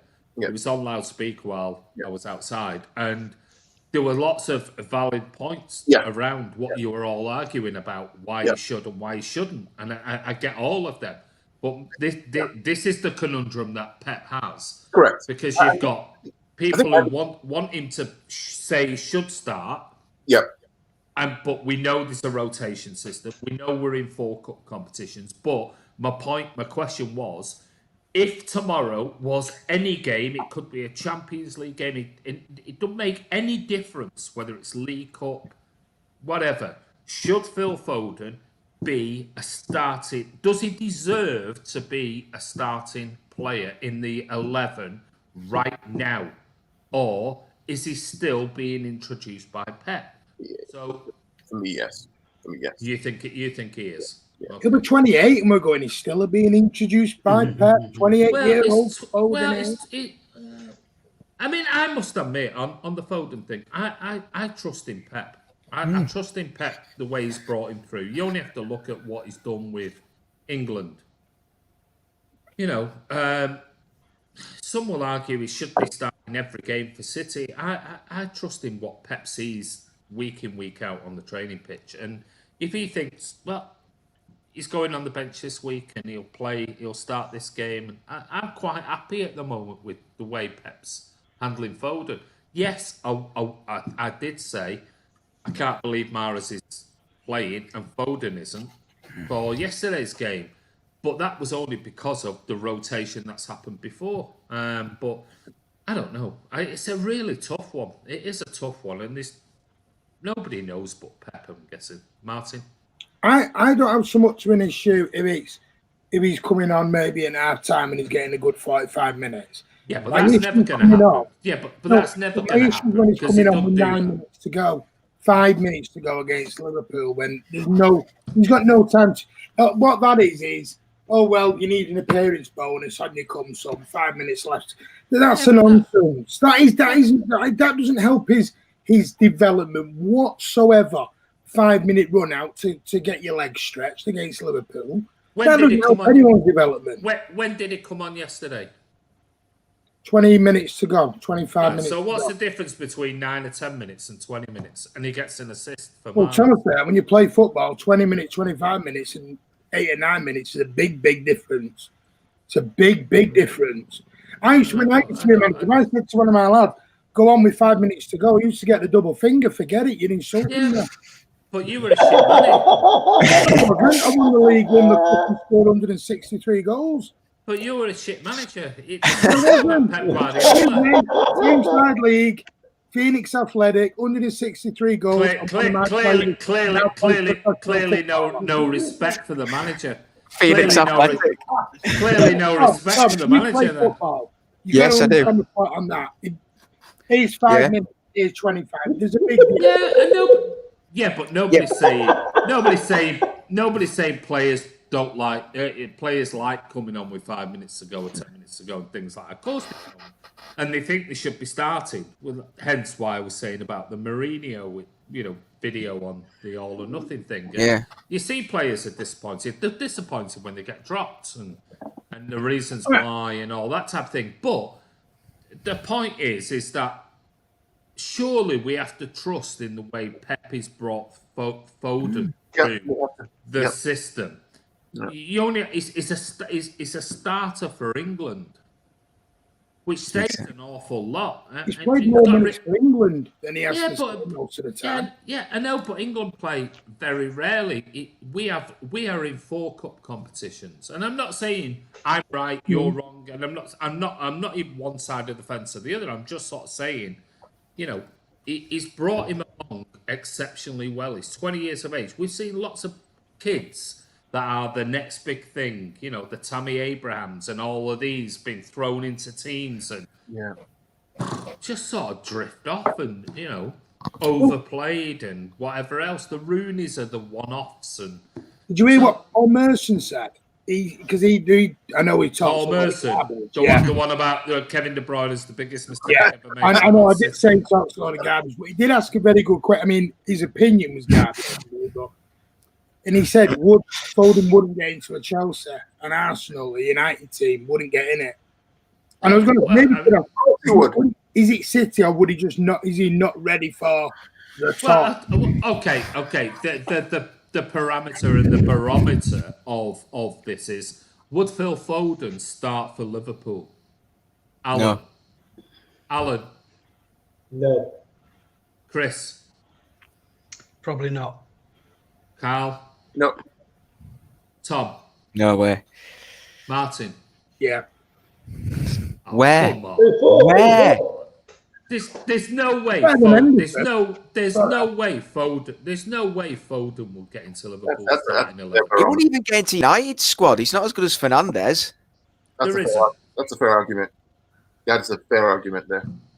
I mean, Duke say no, but Liverpool are the barometer of where we are right now because they're the Premier League champions. So you've got to look at the squad they've got, albeit we don't like Liverpool and everything else, but we're trying to sort of say, he must play for City. But when we say, hold on a minute, we're miles better than Liverpool. They got lucky last season. It was all about VAR. Well, they're champions. Would he get in Liverpool's squad? Well, 4 out of the 5 have all said no, he wouldn't. That's fair argument. Yep. So, can I just? I don't know. It's a difficult one because we do want Foden in the team. We do, and when he does play, generally he plays fairly well. he's had some great games, but he's had some stinkers as well. And yesterday he came on, made a wonderful pass for Mahrez. Yeah. But I think we just have to. I think we have to trust in what Pep's doing with him. Pep's not daft. Pep knows the Pep knows the better pressure. than Ronaldo and better than Keita. Yeah, but they don't. They are in the. We're talking about the starting 11 when everybody's fit, Martin. But none of those two. Is he as good as Mount from Chelsea? That's the question. Huh? Is he as good as Mason Mount from Chelsea? Because that's the position that we wanted to play. For me, he's better than Mount. I think he's got more. I think he's got more talent. Is he better week in, week out because he's done play week in, week out? Probably not. But I think he's got more talent, and that's the dilemma, isn't it? We all I think we can all see. You only have to listen to Glenn Hoddle, who talks about him, and others, Souness, and even Jamie Carragher, and all the others rave about him. But I'm sure they appreciate the fact that it's one thing throwing him in right from the start, and 3 games in, does he have 3 brilliant games, or does he have 2 decent games and 1 shocker? It's that consistency that I think Pep is trying to get out of him, saying you've got to be doing this week in, week out if you want to be And I've just asked you all about the Liverpool, the Liverpool squad. Would he get in or not? And the fact is, probably not. So, anyway, we've looked at Mahrez. We looked at who else did we look at? Stones. John Stones, yeah. 2 players there. Mahrez was exceptional yesterday. Got a hat-trick. John Stones was superb in the last couple of games. And we discussed the Martin's question about Phil Foden. Now, what I want to move on to, because I'm going to do a player ratings quickly, but before we do, there's a couple of other players I want to talk about from yesterday's game. One of them is Gabby Jesus. Before, I'm going to go Gabby Jesus and then Kevin De Bruyne. But I want to talk about Gabby Jesus. What are your thoughts? And I'm going to come to Tom first. What are your thoughts on Gabby Jesus at the moment? It's one of them, isn't it? He's creating. He's impacting. He's impacting in some ways, and then in other ways he's not. He's a striker, and that's not where he's impacting at the moment, unfortunately. He should be. He needs to be scoring the goals. Obviously, he got that really good goal against Liverpool, which obviously got us the point there. But if this was Sergio's form, we'd be criticising Serge for not being up to a striker's standard. And I imagine that if Werner was like that at Chelsea, or if Aubameyang was like that at Arsenal, they'd be saying the same thing. Yeah. We wouldn't be saying this as much if he was a winger and was creating chances, Yeah. But at the moment, he just can't really. He just doesn't really get it. He does a lot off the ball, Jesus. He brings players out, creates gaps, but that's not what he's there to do. He's there to goal. He's there to score goals, and his job is to score goals, and he's not doing that at the moment. So I don't necessarily think that he's out of form or anything like that. I just believe that he just can't get a grasp of, scoring a lot, scoring the goals week in, week out, like, Serge has been proven to do. I think he's sort of a little bit different to what we've sort of, seen in the past with strikers that have been at our club, definitely. Okay, Chris? Yeah, he's coming back after a bit of time out. He's never really had a run of games in the team either. I like Gabby. I think he puts on a hell of a shift every time he plays. And when he does play, the team seem to score a few more goals. So whether that's through his hard work or whatever, I like him. I like Gabby. I've got no issue with him at all. I don't see him as an Aguero replacement. I don't think there's anyone out there who can replace Sergio. So yeah, I'm happy with him. I think he's fine. I think he gives something to the team when he's playing. There's Blue Mossy's just said, I feel really sorry for Jesus. He's such a selfless team player and helps defend from the front like no other. But Tommy's right. He is there to score goals. I mean, I can't disagree with anything that is said in there. Alan? Jesus is not Sergio. That's very No, clearly honest. yeah. He's not a goal. He's not a natural goal scorer. And the problem is everyone seems to compare him with Sergio. I don't personally think we'll see a lot of Sergio this season, to be honest with you. But this injury he's had at the moment, he's even now struggling to get back. So at the moment, we don't really have a choice. We have to play him. The one thing Jesus has got that Sergio doesn't, he has a lot more legs, a lot more energy up front than Sergio does. All right, he works hard for the team, makes a lot of runs. He's always busy. I think we just have to accept that that's what he's like. My personal feeling, where I think he should play, is on the left-hand side of the three. I think he's more useful there. I've only seen him there play twice, and one of them was against Real Madrid in Madrid, and he was brilliant. I just feel that I think we've got to stop comparing him to Sergio, because we're not going to see another Sergio. End of story. And we won 5-0 at the weekend without him scoring. It created a lot of space and a lot of opportunities for us there. He works tirelessly, defending from the front, chasing. And I'll be honest with you, Pep loves him, and we know he does. So we have to make our mind up.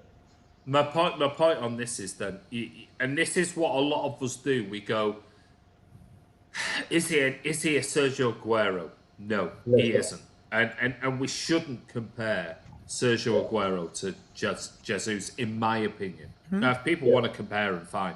But I don't think he's a Sergio Aguero. But then people say, like you just said there, Alan, and I think Martin said it on loads of occasions, he needs to play on the left. The problem being is then, is he as good on the left? And what happens to the players who are playing on the left, like a Foden or a Torres or a Mahrez yesterday, who we saw on the left-hand side putting crosses in?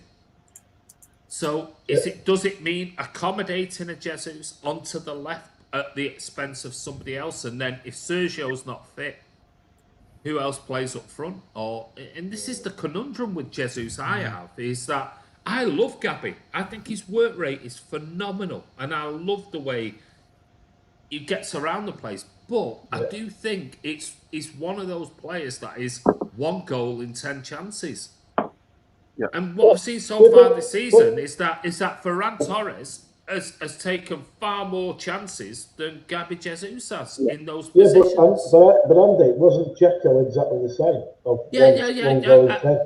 Listen, I am not hating on Gabby, because I love Gabby. I absolutely love him. But I'm trying to raise the point of what you just said there about the. Yeah. And Martin is gonna. I'll bring Martin in now, and then I'll bring Carl in. Is Martin's always said he needs to play on the left because that's where he plays for Brazil, and I agree. And what I'm saying is, well, if he does have to play on the left, well, does that not get rid of Foden playing on the left, or Ferran Torres on the left, or Mahrez on the left, or somebody else on the? So who gets dropped to accommodate Gabby on the left? And is he that great on the left for City? Because we haven't really seen that much of him on the left, Martin. That is a really good point. I banged the drum about being on the left wing for ages, because he does play there for Brazil, and watched him there play for Brazil. But the trouble of Brazil, they haven't got the competition we have on the wings. No. But not a lot of clubs. And to take Alan's point he's on about Aguero, the problem is, when we had Zeko, we had 4 strikers. We had Tevez, Balotelli, all them. Yeah. Right now, we've got 2. Yeah. We have Aguero and Jesus. Yeah. So if Aguero's injured, you are down to Jesus. And if you look, when Jesus has even been fit, Pep has sometimes gone with the false 9. Yeah. I don't believe that Pep's got this faith in him of scoring up front than what everyone thinks he has. I don't think he has, because he wouldn't be playing false 9. He'd have Gabby there. Now, let's remember, this is Gabby's, is it 3rd season? 3rd season in. Yeah. And yes, he's not Aguero. We understand that. My issue with Gabby right now is when we buy a new striker, which we will, and we might spend, whether it's Messi, Haaland, Dick Van Dijk down the road, doesn't really matter who it is. They're probably going to come in as number 1 striker. So Gabby might not only be down as 2nd, he might be dropped down to 3rd. Then I've got the question of, is Gabby going to be happy sat back on the bench for a third and fourth season? He's got to the trouble is Pep's bought about 5 million wingers, and he has. He's got 2 million wingers in the club. But if you think about Liverpool, right, and Bobby Firmino, him and Gabby are the same. They don't score many goals, but the way they play and help their teammates score goals is what Klopp and Pep are trying to do. I think Bobby Firmino is better. Right. For me, I think Jesus is best in the front two, either the 3-5-2 or something else. When he played Aguero up front as a support striker, he's deadly. I'm totally with you, Carl. I am trying to, in my mind, fit Gabby and Aguero up front in a two. Yeah. And I struggle. I do struggle with it. And that's the thing. But I want to see them two play together. When they play, I saw it happen at Watford away. Where we won 6-0. I was over there, and they played 2 up top, and the pair of them were brilliant. It was Watford away, Liverpool at home, and 17. We're going back 2 years here. Things have changed. Aguero's not. Aguero's but the thing is that but the thing is, Martin, is that we haven't got any other different players. Correct. But this is my problem, and I've said this to Chris. We've gone back into a situation which we did with Company, which we've done with David, and we're going right back into the same problem with Aguero. Yeah, but the point is we haven't, and I think hold on a minute. Hold on. I'll go around the room then. Who's going to score more goals for us in a season, Gabby or Aguero? Martin? I mean, it's on this season. No, I'm talking. Well, I'll tell you what. This season, then, who's going to score more goals, Gabby or Aguero? I'd still say Aguero, but I think Gabby will play more games. Well, no, I never said that. I said. You're changing the parameters of the bloody. It was a simple question. Who is going to score more goals? I never said who's going to play more games. I said who is going to score more goals this season. But he won't get above 15. I never said that. I never said that. You said, but Gabby's going to play more games. Aguero. Oh, God, just answer the question. Alan. I'm going to be controversial. I'm going to say Jesus because I don't think Aguero will play enough games. Okay. Chris. Serge. Carl. It fits Sergio. Tom? Sergio. Right. So what we've got is somebody who Martin and Alan think will play more games than Sergio, but most people think Sergio will still score more than Gabby. So this is the problem we've got is that we haven't got anybody else who is all right. We might have a Ferran Torres, but he's only. I mean, let's give the kid a bit of a chance because he could go 10 games without scoring and everyone's on his back. So, but we know we've got a natural goal scorer in Sergio. He's rarely any season gone games and games and games without scoring. He gets you goals, but we haven't got anybody else. That's the problem. So, my point was what Carl was saying there was about the partnership up front. Maybe play 2 of them, but who do you drop to? That's the problem. That's the problem. Who do you drop? Because that'll mean a Foden that most of you want playing. It'll mean a Torres who started really well, and this is the conundrum for Pep. It's like when Sergio's back, which I'm sure Sergio is fit. I do think it's to do with Maradona. I think in the next week or so. Are we going to see Gabby on the bench and Aguero up front? Who knows? I don't know. Chris? I think when Sergio comes back, he'll score plenty. I think Martin nearly had me throwing hammers around the other day when he said we should boot him out of the club. Honestly. What? Yeah, he said we should boot him out of the club. What? You what? I knew that was coming. He did say that actually because I heard that comment. When was that? About a week ago. I was in my shed, making some stuff up, and he just goes, "We should boot him out of the club." Because we're showing too much loyalty to these players. These are not the word. No, what did he call me? He said I was the sentimentalist. I'll tell you what. Yeah, he said thank you. Just remind me what he actually said and when he said this.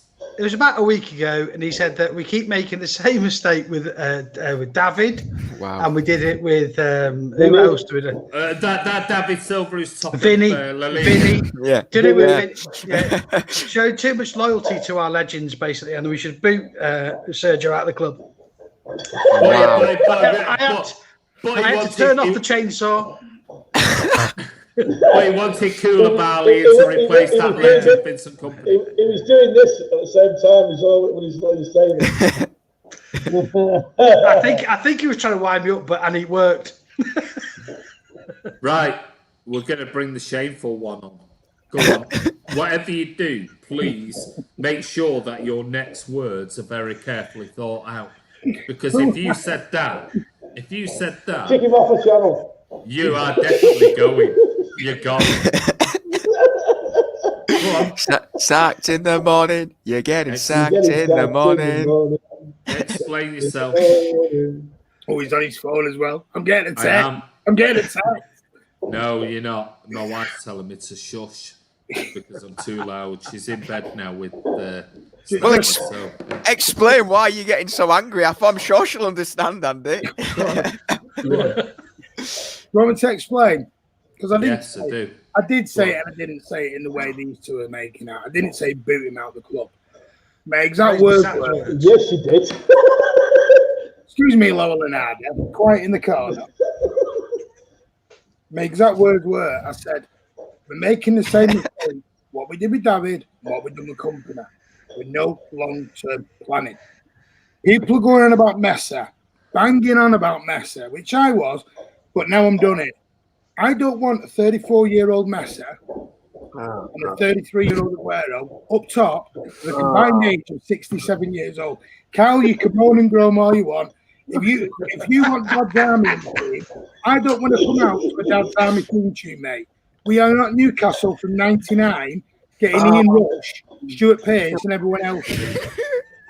I am not backtracking. I'm being honest. Now, he's totally backtracking. It's because he can't chase the ace wingsman round the block any longer and keep going round and round and round. That's what it is. Alan, you're talking out your whatever again, mate. But this is where we're at. I said, Aguero, we need to buy, my exact words, we're buying January a top striker. They need to be first choice. If we're going to keep Aguero, he needs to be realised he's second choice now. He's going to be the back. We can't be relying on a 33-year-old who is now injury prone and going on to win, is my point in what I've said. I don't like this tail wagging the dog. No, I don't. Oh, you leave when you want. I can't go into my job and say to my boss, I'm going to leave when I want. You lot can't all go into your boss and go, I go when I want, not you guys. Sorry, don't work that way. You go when your boss says. Are we a club or are we? So that's where I'm at with it. I don't want 67-year-old strike force. Sorry, but I don't. We're not Dad's Army. Where is the long-term planning? Long-term. Right, okay, right. We've got that was as Kamal said. Let's not backtrack, Martin. I think he was trying to backtrack there, but anyway, if you dared say that, how dare you? How dare you? Let me put this on. Excuse me, Martin. He's absolutely right. Time to be realistic about what Aguero has left in the bank. The only reason he didn't play this weekend, I personally think the only reason he wasn't there is because he was going to see his his son. I thought.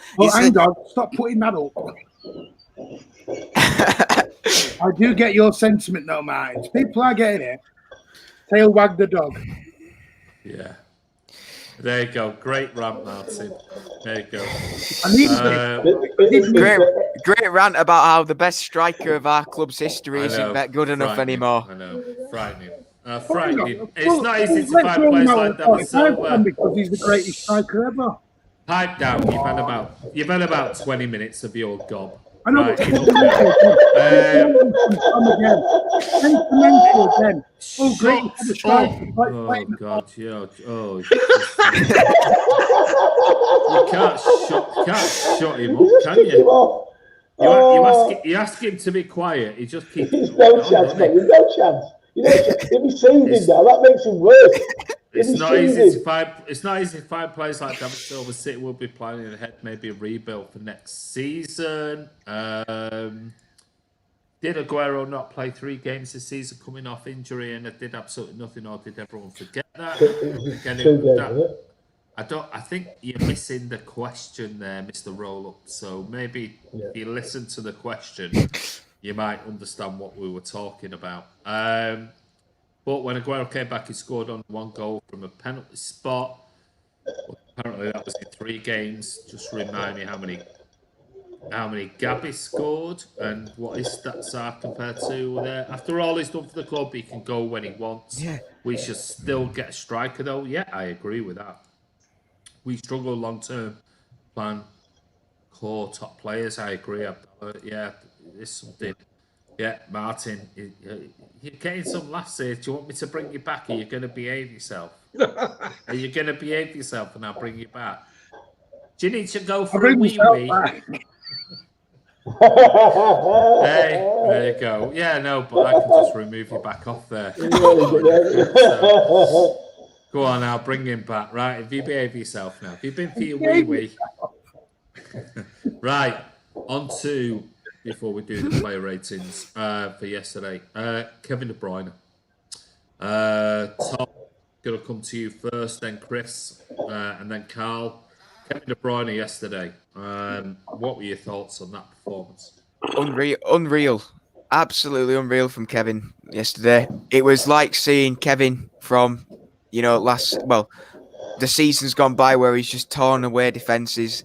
I think he's obviously had a little bit of a slow start this season. With obviously not having rest or whatever's, he was complaining at Spurs about, him not being able to train with the team as much and bits and bats. And, he came back yesterday and just absolutely blew the socks off everybody who was in that team. How he didn't even look where Mahrez was for that first goal and still passed it to him perfectly. It's just beyond me how he could possibly do that. And, the cross for Mendy, he timed it perfectly as well with Mendy's run. Mendy didn't need to stretch for it. All Mendy needed to do was make sure he got the contact right, and it was in. And then obviously that ball to Foden, what a ball! It was just really nice to see that he was getting back into it a little bit. And there's no doubt there that he is the best midfielder in the league, and if not in the world. And there's no doubt about that. And I think that's the start of hopefully Kevin having confidence in himself again. Because obviously a few of those balls that he's tried to make have been a little bit, off over the past few weeks. But I think yesterday was, just a prime example of how good he is. And whatever team you play against, to play a ball like that is just unreal in the professional game. It don't matter if you're playing against a League 2 side, a League 1 side. They're still all set up with 11 players, and to still find that much space and allow other players to have that space is just unreal. Chris, Alan, has Calipers come back? Yeah. Can you not hear us? Yeah. All I can hear is... Yeah, it's Joanne. My sister's back. She's back in again. Oh, is she? The clumps are going brilliant. She bought me some nice things here with some hummus and some carrots. Nice. So I'm being looked after here. So it's very nice. Very hummus. Hummus. That's how they say my name in Greek. Yeah, and hummus. Hummus. Right. We haven't bought anyone from Olympiacos. So I'm being treated here, and you can hear her walking with a clog around the kitchen. So there you go. Brilliant. On to Chris. Chris, obviously, Tom was talking about some of the balls yesterday. Kevin De Bruyne, for me, watched it several times. That for the first goal, that pass was Well, you know, if someone brought me hummus and carrots, they'd be getting right back in the face. Bring me bacon and black pudding for me, please. Nah, you know what I feel about Kevin. I think he is the best player in the world currently. I think, yes, I thought the pass he made for that first goal was amazing, but the pass to Mendy was sensational. Just the way, just beautiful, absolutely beautiful pass. I think he had a more influential game yesterday. I've said he's been playing in moments a bit, but we expect so much from him. And I think he is tired. I think, you know, he plays a lot for Belgium as well. And I think that the rest did him good. And I'm all for giving him a rest against Porto as well, if he's going to produce that sort of magic in the Premier League games. Okay, Carl, I know you've got to go very quickly, so I want your thoughts before you go on Kevin De Bruyne. It's dinner time over here, so wife has been clanging at me to come down. But go on. Yeah, but I have a nickname for Kevin that I coined yesterday with my missus. We call him Mr. Hollywood, right? That's his name because he's a star. I mean, this kid. There's no team. When you have a player in your team that can play for any team in the world, gets into any first 11 in the world, then you know you have a gift on your hand. This kid is a star. He makes some risky passes, gets it wrong sometimes. When he gets it right, it's worth 90 minutes of watching, man. I mean, he's absolute star. Mr. Hollywood is phenomenal, and he deserves a star on Broadway. Well, there you go. That's the final word from Carl. Carl, listen, you get off and have your dinner, buddy. Thank you so much for coming on. See you guys. See you later, Carl. Take care, Carl. Thank you. See you, Carl. See you, Alan. Right. There you go. So that's Carl. Who do I go to? Twitter. Which one? I'll go for Twitter first. Alan. Look at Martin. Martin's like, I thought I was going to be Twitter. No, I'm only joking. Go on, one of you two. Alan or Martin? I'll let Kevin go. Can I go now? Yeah, go on. I thought Kevin was back to his last year's form against Burnley. All right, Burnley weren't very good, but he looked that rest he had midweek looked like it did him good. He looked fresher. He looked like he could get up and down the field better. Lasted longer on the pitch. And his passing was awesome yesterday. So I can't believe.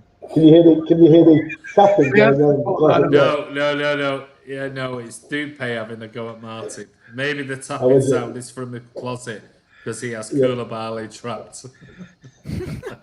Yeah. Put Koulibaly. He's made his medical and Carl. Alan to be stolen. And Dupe also says bye, Carl, the legend. Right, Martin, what are your thoughts on Kevin De Bruyne yesterday? Much better. Once he was back to his miracle best, again, just Burnley. He was very good. Like I said, that pass on Foden was world class. Absolutely phenomenal. It was up there.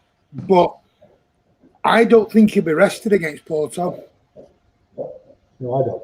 A lot of people have said he will. I don't think he will because I think Pep wants to win the group. Yeah, correct. And as much as I would love all these kids, Dillat, Cole Palmer, Naheem and everyone, Benabe, everyone to go out there, Porto away is going to be tough. Probably the hardest game in the whole group. I don't think he's going to go there with a reserve team. I think he's going to go there. I wouldn't be surprised if Kevin starts and then comes off when the game's won, or if the game's won. I think Bernardo will play. No, we're not talking about that. That's we'll do for there. We're not talking about the game next week. We're not talking about next week. We're talking about yesterday's game. But Kevin, I think that's the best he's played all season. That yesterday. Well, Andy Blue Moon, excuse me, says no one can do those passes like KDB world class. I mean, like I said, that first pass to Mahrez for his first goal, the way he adjusted his feet and still made the pass, it looks, without reviewing it again, it looks like, oh, it's just a simple pass. It wasn't. It was the the adjustment of your feet and then play it with another foot is incredible. Absolutely incredible. Right, what we're going to do is quickly go around the room before we finish. And we're going to go through the lineup from yesterday. We're going to give our player ratings. If everyone else wants to join in, feel free, but we're going to whiz through this. We're not going to put them up one by one. We're just going to go through the team. I'm only going to ask the guys, if you want to put your comments in the comment section, then feel free. I am just going to ask the guys on the Sunday night social what they thought for their scores out of 10. As you know, normally we start off as a 6 as an average. Nothing great, nothing, nothing bad, nothing, brilliant. But up to you what you want to score. So, going to go around the room, obviously starting with our goalkeeper, who didn't have a great deal to do. But Martin, score out of 10. 6.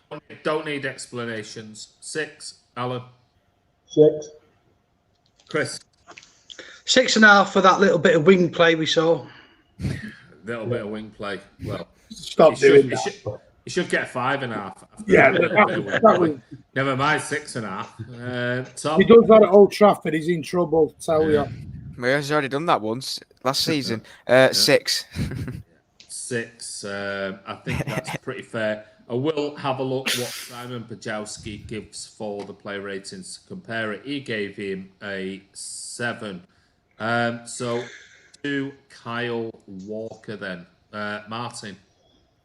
7.5. 7.5. Alan. 7. 7. Chris. 7.5. 7.5. Tom. 7.5. 7.5 for Kyle Walker. Simon Bajowski of the Manchester Evening News gave him an 8. Talking about his quick thinking for his goal for Mahrez. Go on, Mahrez's when goal. Chris and Tom talk, can we get the Warburton's advert in the background? 7. Up Buzz. Slice of cake and a can of Coke. Can of Coke? I missed what he said. I don't know. We need to get the Warburton's advert in the. Not hold this. Not Warburton's. Hold this. Hold this. He wants us to get another copyright strike. On to his topic of conversation. Yeah. John Stones, Martin. 9. 9. Wow. Alan. 8.5. An 8.5. Chris. 8 for me. 8. Tom. 8 for me as well. 8. Well, generous. Got an.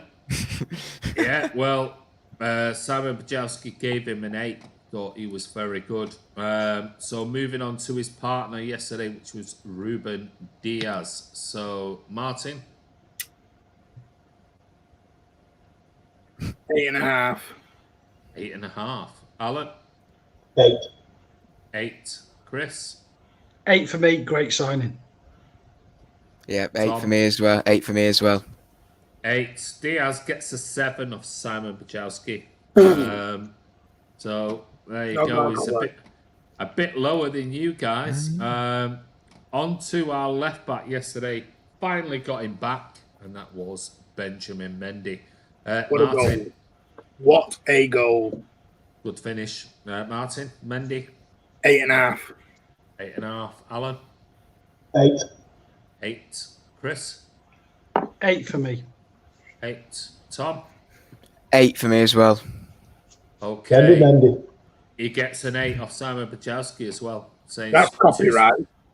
2 starts in a row on his return from injury and well taken goal to top off another encouraging performance. Nobody else can offer the width that he does from that position. And I tend to agree with his comment there. Nobody offers us that width and those crosses on the left. I know Cancelo has done really well, Tom. No, I agree. But I do think attacking-wise, though, I do think still is a little bit suspect in defending. Martin. Can I copyright the phrase Bendy Mendy so no one else keeps using it, please? Come on now. I think it was used a long time before you. No, used it wasn't. It was. I think it was. Right, on to Rodri yesterday. So, Martin, Rodri. 8. An 8. Alan. 7. 7. 7.5. 7.5. Tom. 7. You're giving him a 7 as well. What does... hold on. Let me go back up. Where's it gone here? What's he done?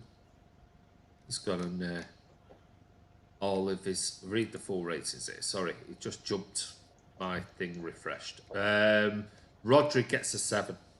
So Martin's watching a different game. What whistle for I just half got a time defender against Rodri. when Like the a lot game of other was fans won. So Rodri gets a 7 mainly.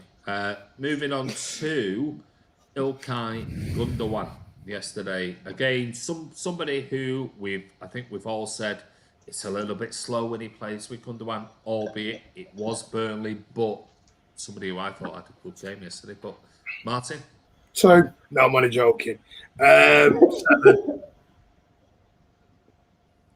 What did Martin just say there? 2. I So- think. What was it? Was it a 2? See, I can do that, right?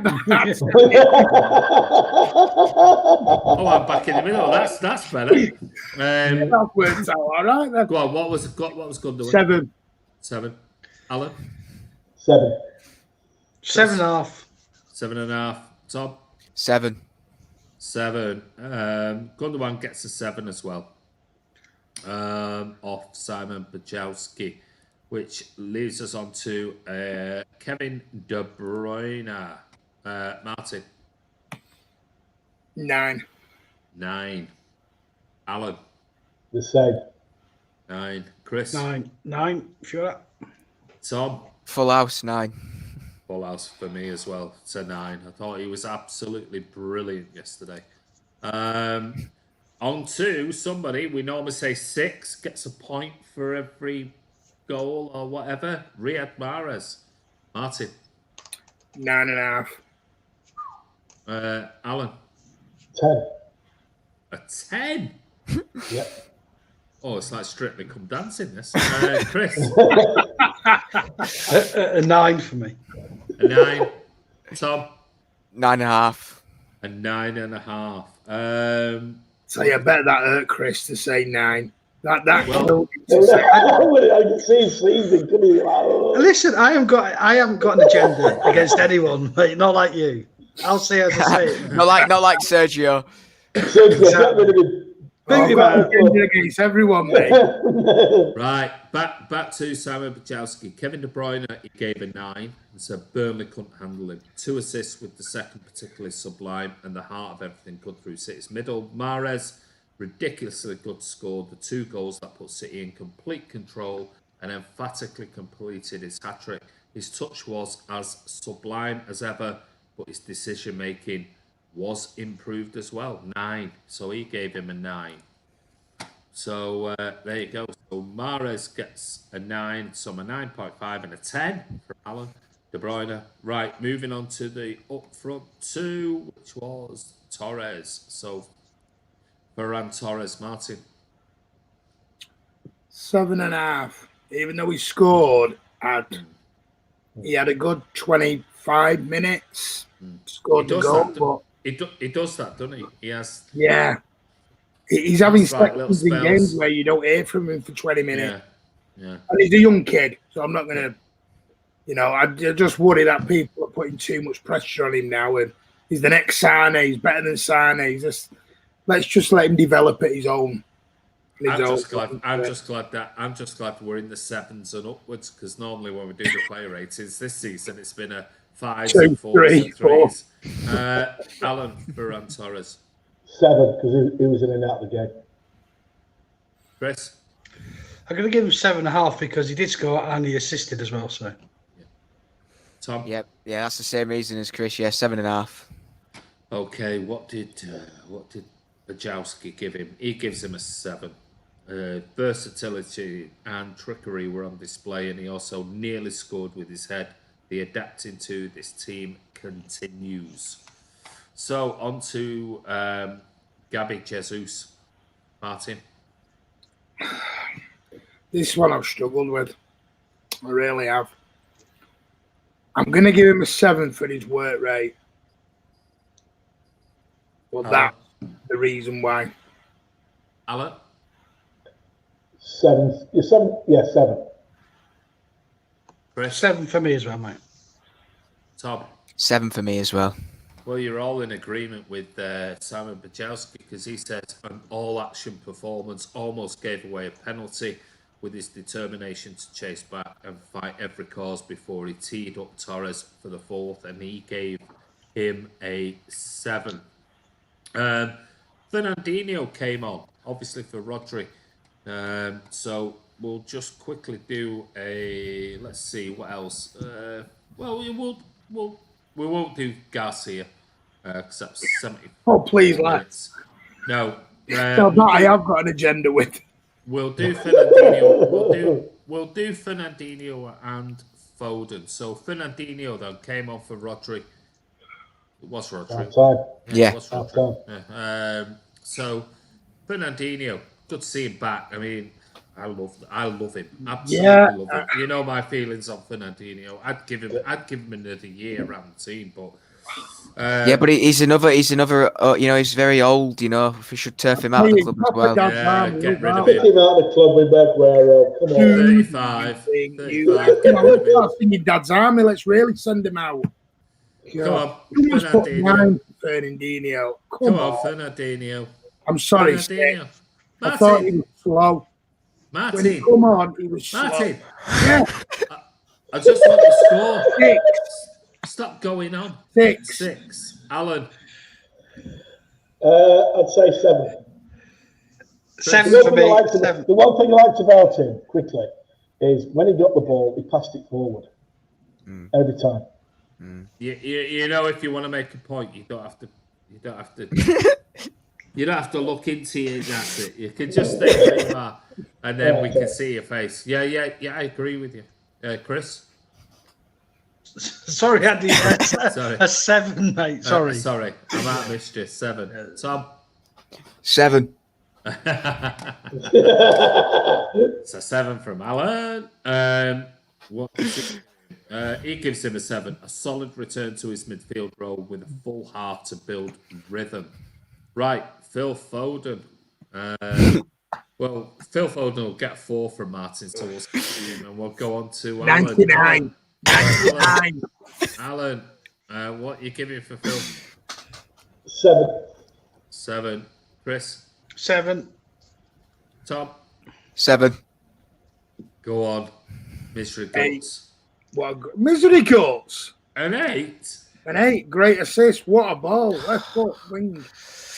Okay, Foden gets a 7 from Simon Bajowski. A very nice run in the ball to set up Mahrez. So there you go. We're not going to do Garcia. Come on, 74, 75 minutes.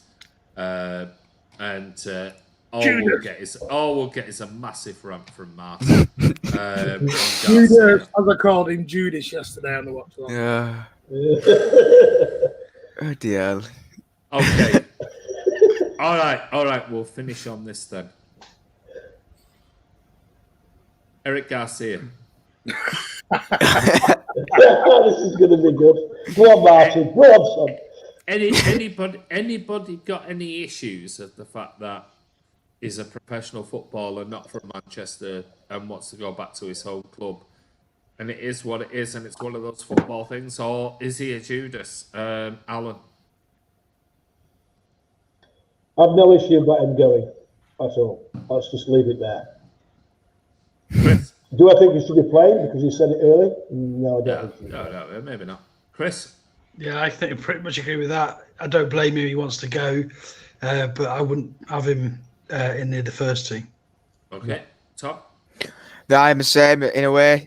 I wish him all the best when he leaves. You know, he wants to go back and play for his team in Barcelona. He wants to go and play for Barcelona. So fair play to him. And as a backup, yeah, but I'd have the other lads above him 100%. If we need him, then let's have him. But we've got the backup. But it's the last resort, I think. Well, we have now, haven't we? Now we've seen Stones come back. Exactly. And now we have, we have got Diaz and we've got Laporte and we've got Stones. I mean, it probably falls towards Martin here and his big, massive rant that's oncoming. So go on. No rant. Shouldn't be playing, that's all. Come on. he's holding in. You see how his voice went really high then? Look at him. He's desperate to have a rant. Go on. Have your rant. Have your rant. Come on. I'm just an old-fashioned, maybe too loyal fan. We know you're old-fashioned, yeah. But, I mean, I'm talking about... It takes me 13 days. Can I start that up again now? What's that?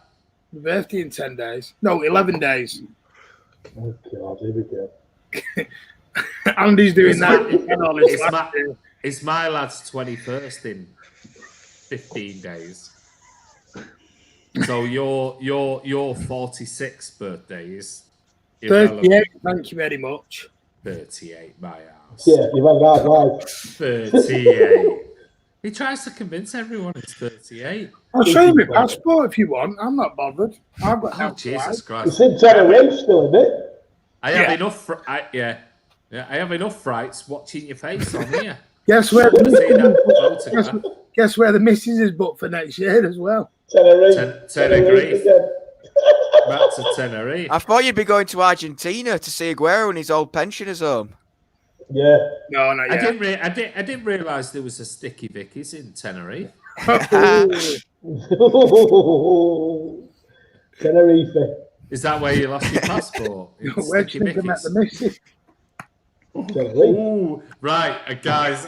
This is Andy from Manchester TV.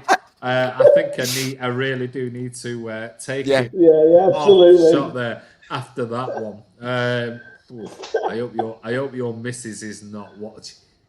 I love her. She's joking. She knows. Yeah. Oh, that's what you all say. Present for Martin, signed autograph from Garcia. Yeah, there you go. That's what. Hey, Chris. Yeah. That's our next guest on the Empty Seat Show. We should throw a pink and red themed birthday party. There you go. That's absolutely spot on, Dupe. He likes his red and he likes his pink drinks. Anyway, listen, thank you everybody for coming on tonight. Really do appreciate it. Thanks to Carl who had to shoot off for his dinner. Martin, thanks for coming on, mate. Yeah, can I just say a big thank you to everyone for having a laugh tonight. I really needed it. Thank you very much.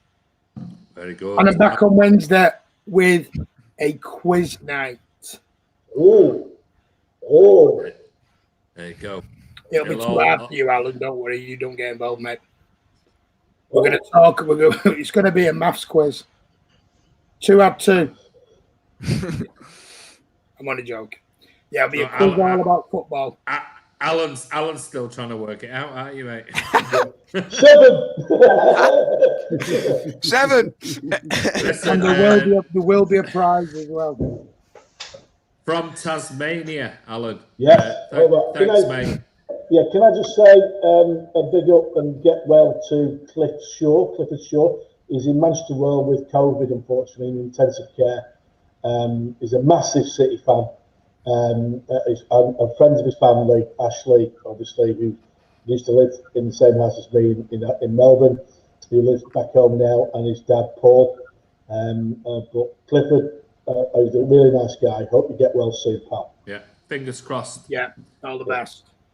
All the best from Man City Fan TV and everyone here. Clifford, hope you get better soon, especially right before Christmas as well, buddy. Yeah, it's not well done. Fingers crossed, Chris. Yeah, just killed the mood there, mate. Yes, yeah, really. Yeah. Just thanks for having us on, mate. Great to have a talk about City after a positive display. So brilliant. And just to reiterate, Tom, well done, mate. Thank you, Chris. Thank you. Over to my third son here. There we go. Mate. No worries, thank you. Alan, you've been beaten for Man City Fan TV, Dad. Now, Andy's my Man City Fan TV, Dad. I'm sorry. He looks He's like always, he's always been my third son. It always It's is, been yeah. my third son. Ever since that first interview outside the Look at program, that beard. He knew- You've got to dye it grey though here. Yeah, you've got to get a bit. Okay, get Alan. a bit grey in there. yeah, don't worry. bit grey. Bit grey. Bit Look, grey. yeah. Well, a lot of grey. Bloody old grey. Yeah, It's distinguished. yeah. Distinguished, Yeah. Andy. I've still got plenty of this though. Yeah. Exactly. So violent. What? You have got none Are at you all. sure?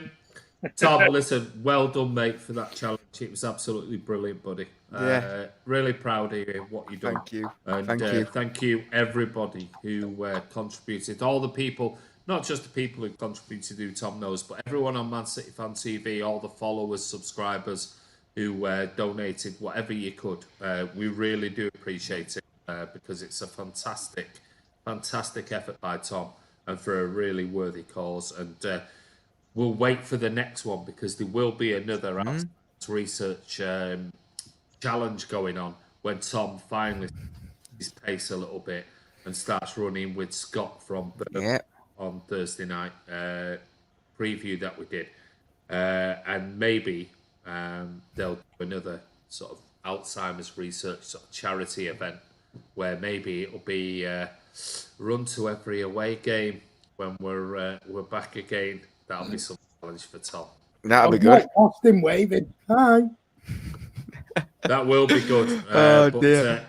Scott did say he'll definitely do something with you. Yeah, it'll be brilliant. More money for Alzheimer's. So yeah, well done to you, buddy. Really, thank really you. Good. Absolutely superb. Perfect. Yeah, thank you. I appreciate all the support, and yeah, thanks for having me on again tonight. It's been good to obviously share the evening with you guys. And I'm not going back to work next week, so you'll see me face around again next week. We don't go back till the week on Tuesday, so I'll be still around for a bit.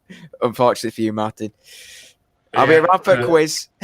I'll set you on, Tom, on the quiz. Yeah, all right, Dad. Okay. What you on? No, I'm joking. What's going on? Yeah. Yeah. Okay. I'm getting in trouble now. No Xbox for a week. I know. Andy, before we go, mate. Yeah. The subscribers were asking a question yesterday because I told them I wasn't going to do the Manchester Derby watch along. Yes. They were all asking, would you do it? And I said, may not want to do for a derby.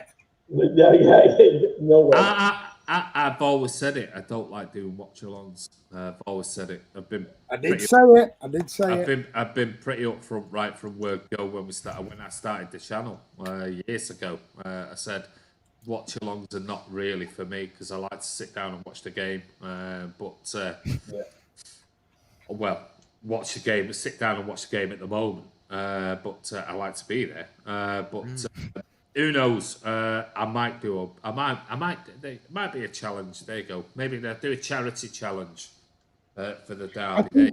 Maybe I'll do something for charity. I think the guys have to remember the derby's hard because as City fans, they all know it's emotional to sit there and keep. No, it's not just that. It's you end up with hundreds of Liverpool and United fans on. Which is fine. I tell you what. If you want to do it, we'll set a challenge. We'll do a charity challenge, and if you want to come on, you'll have to subscribe. You'll have to make super chats and things like that. We'll do something about it. And when is it actually? Actually, that's the point. When is it? Am I here or am I in Vienna? I'll have a look. When do you go to Vienna? The 12th of December. It's 12th of December. It's 12th of December. The derby's 12th of December. Can't do it then. There you go, guys. There you go. So is it definitely 12th? Yeah, 5:30. It got changed the other day. Balance. We can't do them. Can't do it anyway then, can I? Because that'll be the day that I'm travelling. So there will be a reaction video though. I'll do something. I will do something. I'll do something on it. I will do something on the game. The problem being is I might not even get to see the game because I'll be travelling through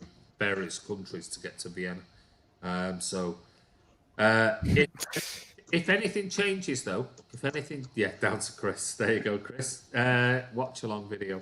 But if anything changes and the dates change, because things can happen because of COVID, if I am here, I will do charity, Man United, Man City watch along on Man City Fan TV, and I'll do it even though I don't like doing watch alongs. But you better make sure you've got earplugs in. I like that idea.